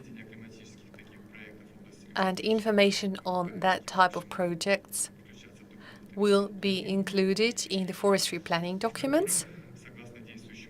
And according to the current legislation on forest management, there are specific events included regarding planning and management of forest, as well as specification of particular zones. It is expected that the preparation of those draft laws and regulation in the area would be stipulated by the Russian government in a separate decree that would elaborate on the respective norms and regulations of the Federal Law 296, as well as the Forestry Code of Russia. And at the moment, Russian Ministry of Agriculture is already focused on development of legislation in this part. If I may, I'd like to now comment on the specific types of forestry management projects that are relevant for the climate agenda that could be implemented and are potentially feasible for implementation on the territory of Russia. Well, that should include, of course, the projects on forest recovery and reforestation. So that is primarily recovery of forest in those territories where there was never forest before in the course of more than the last 50 years. Those are also forest care projects aimed to increase the productivity of forests. Yet another very important part of such projects include measures to protect forests. And this is where it is also important to note that wildfires is still a key factor providing for negative impact on the environmental potential of forest in Russia. Annually, huge territories of forest and other plants and trees are being damaged, including civil infrastructure and economy. In Russia, there is a huge potential for development of climate-specific projects dedicated to protection of forest against wildfires. The Federal Agency of Forestry has now 9 specific subjects of the Russian Federation identified, and those are the subjects that are suitable for conducting that type of projects that have a status of priority project. That is Tver Republic, Krasnoyarsk region, Irkutsk region, the Republic of Sakha-Yakutia, Zabaikalsky Krai, the Republic of Buryatia, and the Amur region. All of those territories were selected based on statistical data, wildfire statistics, and the actual wildfires risks typical for those forests of the last decade. Also, according to the assessment of the Russian Forestry Agency, no more than 1 million hectares of forest could be included in projects dedicated to forest protection from fraudulent organisms, and that includes forestry on the territory of Vladimirsk, Moscow region, in the Central Federal Region, the Volgograd region in the Southern Federal Region of Russia, Orenburg region, the Republic of Bashkortostan, Irkutsk, Novosibirsk, and Omsk region in the Novosibirsk Federal Region, as well as Sakha-Yakutia region in the Far Eastern territory of Russia. Yet another goal set under the federal project on environment and forest protection was to ensure the right balance of deforestation and reforestation. So this balance is to amount to 100% by 2030, and it is expected that the total area of reforestation by 2025 should amount up to no less than 1.2 million hectares, and by 2030 of no less than 1.3 million hectares. At the same time, in order to increase the productivity of existing forests, it is necessary to take the right care of young forests at the territory of 250,000 hectares by 2025 and 300,000 hectares by 2035. Generally, methodologically, it is important to mention that all the environmental projects in forests and in forestry are mostly long-term projects requiring considerable amount of investment. And are also associated with high risks level due to unfavorable climate and man-made factors. So obviously that is a high-risk business due to the nature of the forest ecosystems. Nonetheless, the reforestation projects are mostly in line with the key criteria to be considered climate-specific projects. However, one should also take into account that the positive balance of carbons in hydrocarbons is only to be witnessed after a certain period of times, taking into account the speed of growth and recovery of forest and the ability to absorb CO2 as compared to tropical forests. I should also mention those projects that are specific to improvement and protection of forest against wildfires, as well as damaging and harmful organisms, as well as forest care. They have big potential and are also attractive in terms of investment. So issuance of carbon units for that type of projects is doable starting from the first year onwards.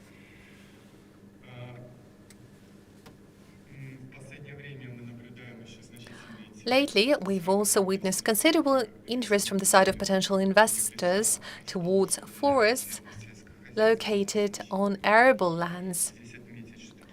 And I'd like to mention that that type of forestry management projects have certain potential. However, there is a considerable risk of suspension of that type of operations due to the potential decision of the right holder of that type of land plot, and in that case, that is the Russian Federation.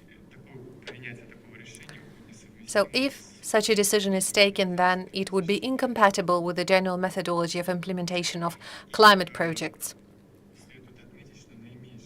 I should also mention that there is a lowest potential from the side of project aimed at prevention of deforestation, and they are used in REDD+ project that was mentioned today already. It is not regulated by the forestry code, and there is no such concept as to refuse from logging area or deforested area creation. So generally,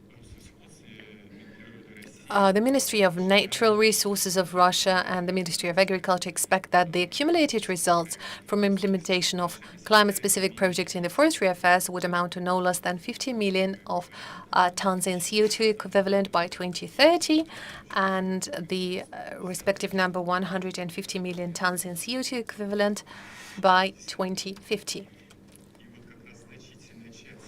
And considerable part of those expected reductions will hopefully be achieved largely thanks to implementation of climate-specific projects in forestry affairs. Thank you very much. Thank you. A couple of small questions, if I may, Mr. Konstantinov. Do I understand it correctly that at the moment, according to the current legislation, it is not possible to implement projects on the so-called backup forests, a reserve forest? So initially, I know that some companies had an idea to transfer those reserve forests into manageable forest, and by doing so, be able to write off all those reductions of CO2.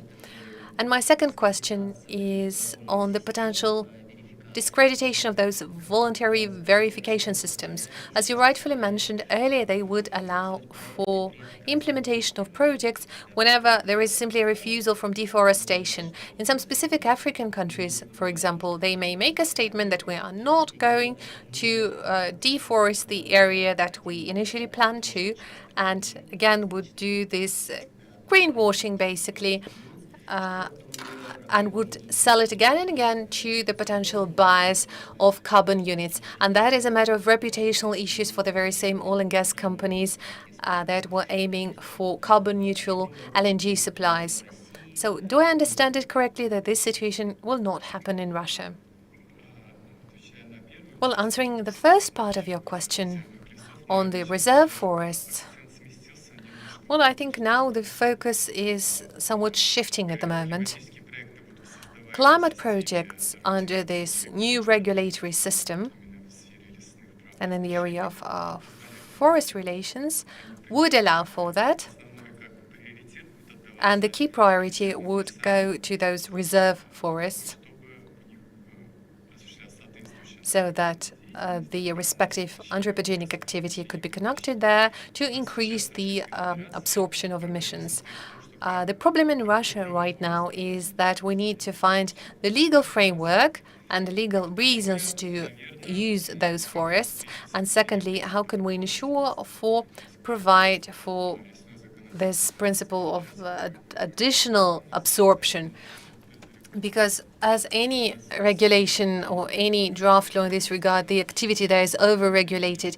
Any type of activity happening there, or even those forests that are located at other categories of lands, all the actions, all the activities are to be regulated. So you're not allowed to do anything that would be explicitly stated by the forestry regulation. So how can you comply with the principle that your activities are to follow this complementarity principle? We do not know. So far, the Ministry of Agriculture and the Forestry Agency is focusing on the first part to create legal grounds to do any kind of activities in the forests. So right now we have a situation when climate-specific forestry projects in Russia can only be created under the Federal Law 296, and that is the only way to proceed so far. So no kind of private projects or initiatives, especially if those are initiatives related with engagement of foreign legal entities, are unfortunately not covered by this process so far, although this is the matter that has been raised by the Federal Forestry Agency. As for your questions on the risk of discreditation of projects, especially that was specific to the RED Plus system, the refusal from deforestation, and I would say it's quite clear that it's difficult to gain trust, but very easy to lose it. And in this regard, this is something that Russia needs to think about. What is the way to prove that national methodology to showcase this complementarity principle and all those requirements towards climate projects in the international field are complied with in a manner that there is no doubt whatsoever that carbon units generated within the framework of forest climate-specific projects in Russia are properly verified. On the international level, I would say there is an increasing mistrust towards these projects, and Irina showcased it in her presentation. She was saying that there is an increase of generation of carbon units thanks to this particular sector, and we see a rise in prices of those units. But overcoming this mistrust is something that the international community would generally need to focus on, and Russia, being part of this international climate process, should participate in it.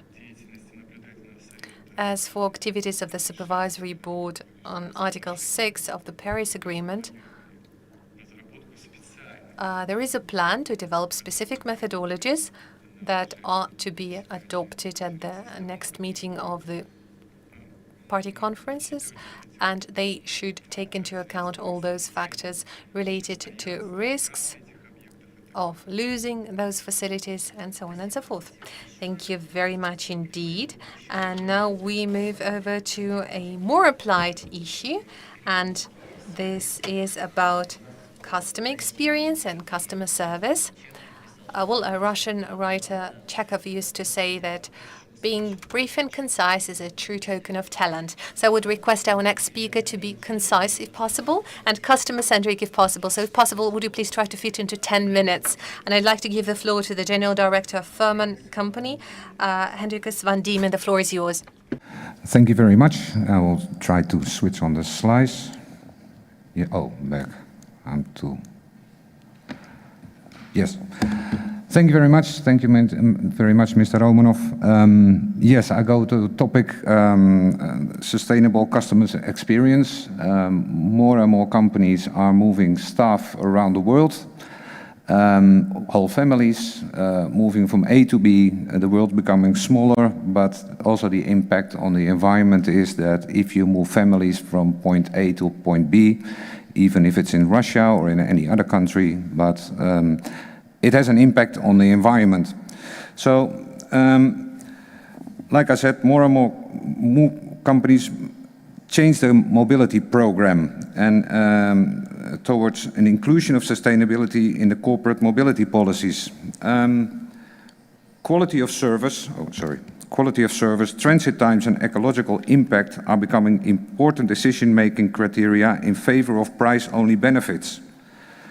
Currently, no real long-term green initiatives are deployed. So we thought ourselves, if this is not in our industry, let's create and do it ourselves to create a powerful, durable ecological proposition to tie these developments. Therefore, we created EcoLegit, a simple composition proposition with the following ingredients: a separate independent brand, a proposition that is immediately rewarding but also creates structural change, an easy digital compensation mechanism, tracking of compensations, a credibility of mechanism, a rewarding incentive, and at the moment we are patent pending. Like I said, an independent brand. With EcoLegit, we strive for short-term ecological impact while also guaranteeing long-term change. We do this by a two-side proposition. Ecological compensation. through the Ecolegit program, companies will be able to fully compensate for the CO2 emissions of a shipment by investing in sustainable forestry programs abroad.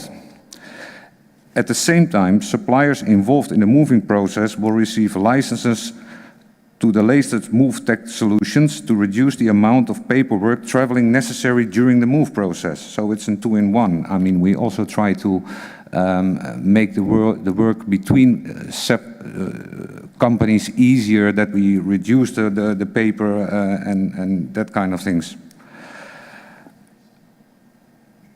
This dual proposition is being offered through one simple, affordable ecologic fee per move. I'm not going to discuss it now about the move, but we come later to that one. The fee consists of a flat fee per shipment used and includes both composition for the emission and the modality of the free licenses for the move tech. The compensation includes a logistical emission for primarily mode of transportation selected, an increment for origin airport to destination transportation by road, and generated increment of possible other emissions such as transportation of the move, crew itself, emissions by lifts, and possible transportation to local storage or parts of the volume. Oh, but I forgot this. Sorry for that. I thought to push the button. Well, here we are. Not only does single Ecolegit fee per modality offer clear fixed cost for everyone, the fee also unburdens participants' administration by combining all cost and value in one single fee.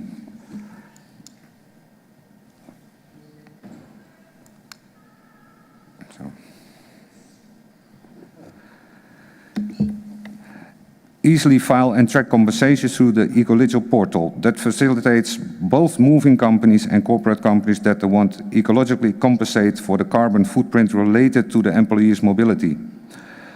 File new compensations individually batched, get insights through your company dashboard with customized dashboard for moving companies and corporate companies. That means that you have always insight in what at the moment where you are that year. Track the status of your compensations, view your total and average compensations, receive proof of your compensations, and view the possible eco-audit status. See what your company contributes to sustainable development goals.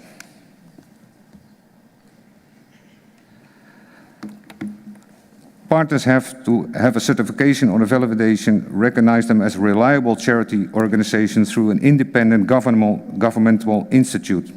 Sustainable forestry progress of partners, we heard the word more before, forestry, have add value to the local society and climate, indicate knowledge programs such as the Global Sustainable Development Goals, SDGs, as defined by the United Nations and the CCB program. Partners have to be able to demonstrate accountable CO2 reduction through an international acknowledged credit standard such as the VCS, what we heard before, and the gold standard credits.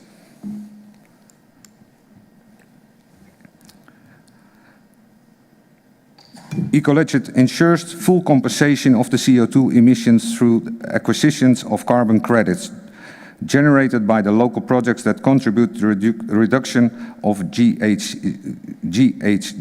around the world. This system is most transparent and measurable way of compensating since there is a direct relation between the amount of CO2 emitted with the credits needed by the compensation. Ecolegit only use international acknowledged and verified carbon credit standards, ensuring the legitimacy and value of the credits in terms of contribution to the local and environment circumstances, such as the verified carbon units, VCUs, and the VCS programs. By participating with the Ecolegit program, you do more than just compensating for your CO2 emission.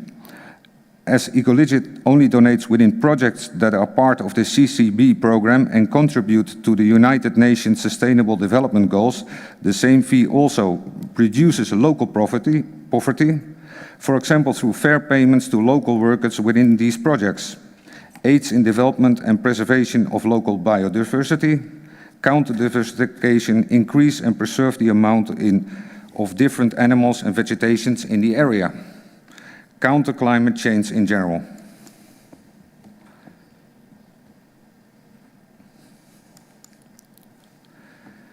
This is not, I can go further, sorry, because I need to keep it brief, otherwise then I'll skip this one. Hey, that's not, The Ecoligit certificate is a unique company-specified proof of participation in compensation through the Ecoligit program. The certificate is distributed physically once a year, but throughout digitally through the Ecoligit portal at the end of each quarter. Parsifal Corporation will provide validation of all compensations through the Ecoligit, adding credibility and extra value to the certificate of our participants.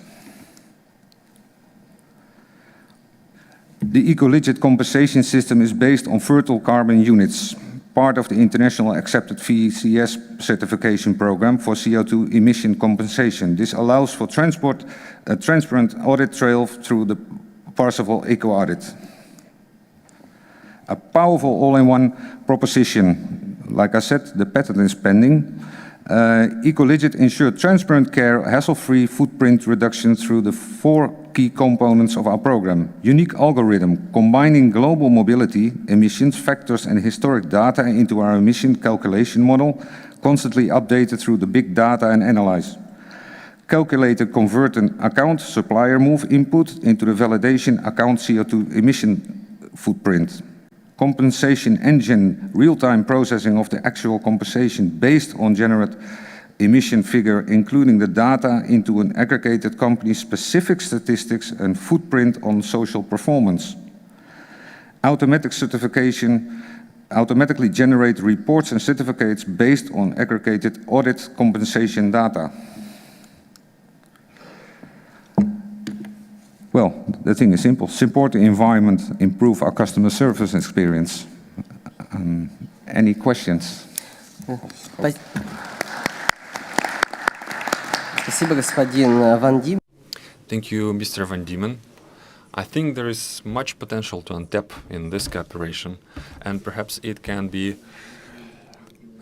integrated seamlessly with the efforts of our national carbon unit coordinator to create some sort of a single base wherein you can personalize and create a sort of a bespoke experience for your customers, and I think that we will discuss this informally during the lunch break. And now I want to give the floor to the next speaker in our lineup, and we are finalizing our session with the young scholars and participants of the competition on oil and gas industry, who will give us the update on the most recent developments in the area. And I give the floor to Viktor Barskov, scientific fellow of the Higher School of Energy Machine Building, and Gun Boveng, assistant professor in the school. You have the floor. Thank you very much, distinguished colleagues. For me, it was very interesting to listen to the reports and to see how climate strategies are so relevant to the global industry. Our university, the Polytechnic University, is one of the key drivers of the innovations in the climate technologies. We've been working for many years with Gazprom. We're one of the key partners for this company, and since 2008 we've been implementing and developing several projects. On previous gas forums we already presented some of our technologies that were implemented by Gazprom. And now we want to present our new project that we've been developing, which is a kind of a new and big field for us. And this is a project related to the energy efficiency, and also the reduction of the emissions and general performance coefficient. Today we present with my colleague, Mr. Boven. We also have representative from Iran, Vietnam, from Russia as well. We have a whole multidisciplinary team. We have everything, the zest of younger generation, the experience of the older generation, and also the possibilities of the Polytechnic University that gives us all the necessary equipment as well. And today we'll be talking about the new kind of the technology that can use the crude oil. This is an autonomous carbon dioxide turbine unit for generation of heat and electric power. Also, I'll try to be short. So on the slide, you can see the heat diagram of our power plant with the external heat supply. We've been working in cooperation with our French colleagues, and you see the efficiency of the of usage of crude oil in a classic scheme usually is related with the higher emissions and technological difficulties, and we have lots of sulfur coming. And with the external heat supply and the usage of the carbon dioxide as the main resource, so this gives us a very nice solution that's very efficient. And our main target is to use such schemes on the remote development fields where it's hard to get electricity sometimes, but there are lots of CO2. This is the locally installed technology that can be, as I already said, used locally. What is so innovative about this solution? It is very small in sizes. So the ordinary turbines, the gas power turbines, they are very big. So you cannot put something like this in a container. And usually we have the whole facility working for this gas power turbine. And with this technological solution, we use crude oil with quite a low level of emissions. We have a very special construction of boiler that was constructed together with our French colleagues. And the energy efficiency here is quite high. In the whole world, we see the problem. And what is the problem? The production sites, the development sites, they need such solutions, but usually they are very big, and there are no such technologies now in place. So our will be the very first technology that will be industrially used. So we really try to be competitive in this, and this particular project will be really used, and both CapEx and OpEx indicators here are quite high. In our university, we created the whole methodology, how we can do the variative calculation for the TERVL scheme. Surely we have technological challenges here that we overcome. First of all, the problems related with the compressor turbine itself and the heat exchanger. And our colleague, Mr. Gon Boven, now I want to give the floor to him because he worked on the part of compressor, and this is the most problematic part. Good afternoon, distinguished colleagues. And this project, I worked on the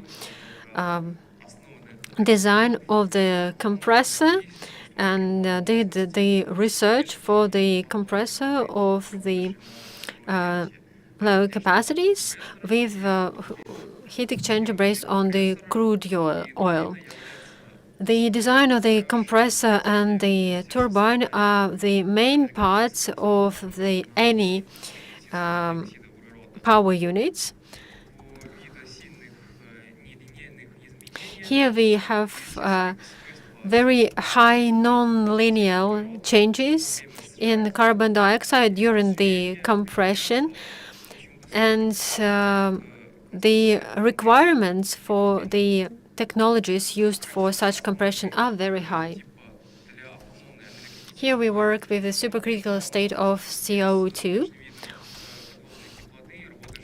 So here you see the main block diagram for the preliminary calculation of the compressor.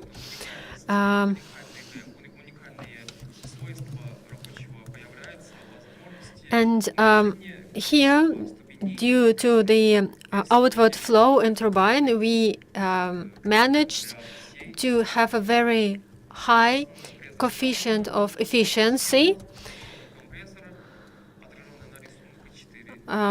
Well, here you can see the geometry of the compressor, the flow part of it.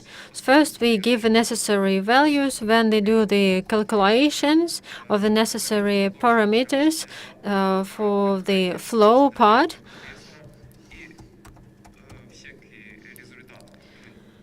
And when we have the results of those calculations, we created the geometry like this, like you can see on the figure number 3. And now I give the floor back to my colleague. Such units, what is so nice about them is that their dimensions are very small. Usually, for 50 megawatts, the turbine is really huge. It takes several meters of space, and this particular unit with the same specifications, the dimensions are really small. It's like half of the ordinary office desk. And thermodynamic capacities are very good, especially when we talk about the special state of carbon dioxide. Here we looked at the pioneers of such technologies, U.S. researchers. They also use the same technologies like Alamo cycle, where they directly incinerate methane or combust the methane. But the idea is the same. We use the crude material that is right there at the development field. In our case, this is the crude oil. As for the calculations, so we proved the efficiency, that we can have the efficiency coefficient of more than 40%. And still, as for the fuel, it stays efficient. It's comparable to the gas turbines working on methane, for example. So the comparison shows that our technology is quite competitive. To sum up, I would like to say that we created this research and technical fundament. So we already did the tests. We have experience in the field of pilot projects with Gazprom. For example, we worked on Severnaya power plant. And this kind of solution, this is the beginning of our pilot projects. We believe our external heat supply is a very promising technology. And I believe in for our Serbian colleagues, we can also work together and give and work with them on the same technologies with external heat supply. What is also very good here, we don't need any coolant, and this is very beneficial for Arctic and for the northern oiled fields. Why gas turbines sometimes cannot be used? Because, well, there is coolant that can freeze. Thank you very much. That's very interesting and that's very innovative and something that can be beneficial for both the environmental protection and the increase of the energy efficiency and performance of the companies. We discussed in many details the processes of decarbonization, and although there are still challenges in achieving the goals, we understand that the rational reduce of greenhouse gases emissions is good economically, environmentally, and surely it donates and contributes to the general performance of the companies. I want to thank the International Business Congress. I want to thank the interpreters and surely our speakers. And now I want to give the floor to the head of the International Business Congress, Mr. Medvedev. Я думаю, Dear colleagues, I guess all of us can rightfully acknowledge that that was a very interesting roundtable discussion. We covered very diverse agenda of today, including the technological agenda, just like the previous presentation showed us. We've discussed the issues of energy mixed. We discussed some conceptual matters, which means that whenever you adopt an objective, scientifically justified approach, you can offer various solutions to address the problems of deterioration or climate change, and they can be found and shall be found. As for the International Business Congress, we are very grateful that it is providing such an international platform for discussing those important matters in the course of plenary sessions, roundtable discussions, and all the committees we have to discuss those most pressing issues. I would like to express my gratitude to all the participants, to all the speakers, to our foreign colleagues who joined us both offline and online. And of course, my special gratitude goes to Cometa Company. Thanks to the sponsors' support, we have been able to conduct this roundtable, hire interpreters, invite more participants, and there are a few more days to go and to work at the International St. Petersburg Gas Forum. So I wish us all interesting discussions, great meetings, and most importantly, this is the work that we really want to be continued to implement the ideas we discussed here. Thank you very much. And just a small announcement from the side of organizers, a very pleasant follow-up to this roundtable is lunch that is served at the E8 hall. So, bon appétit.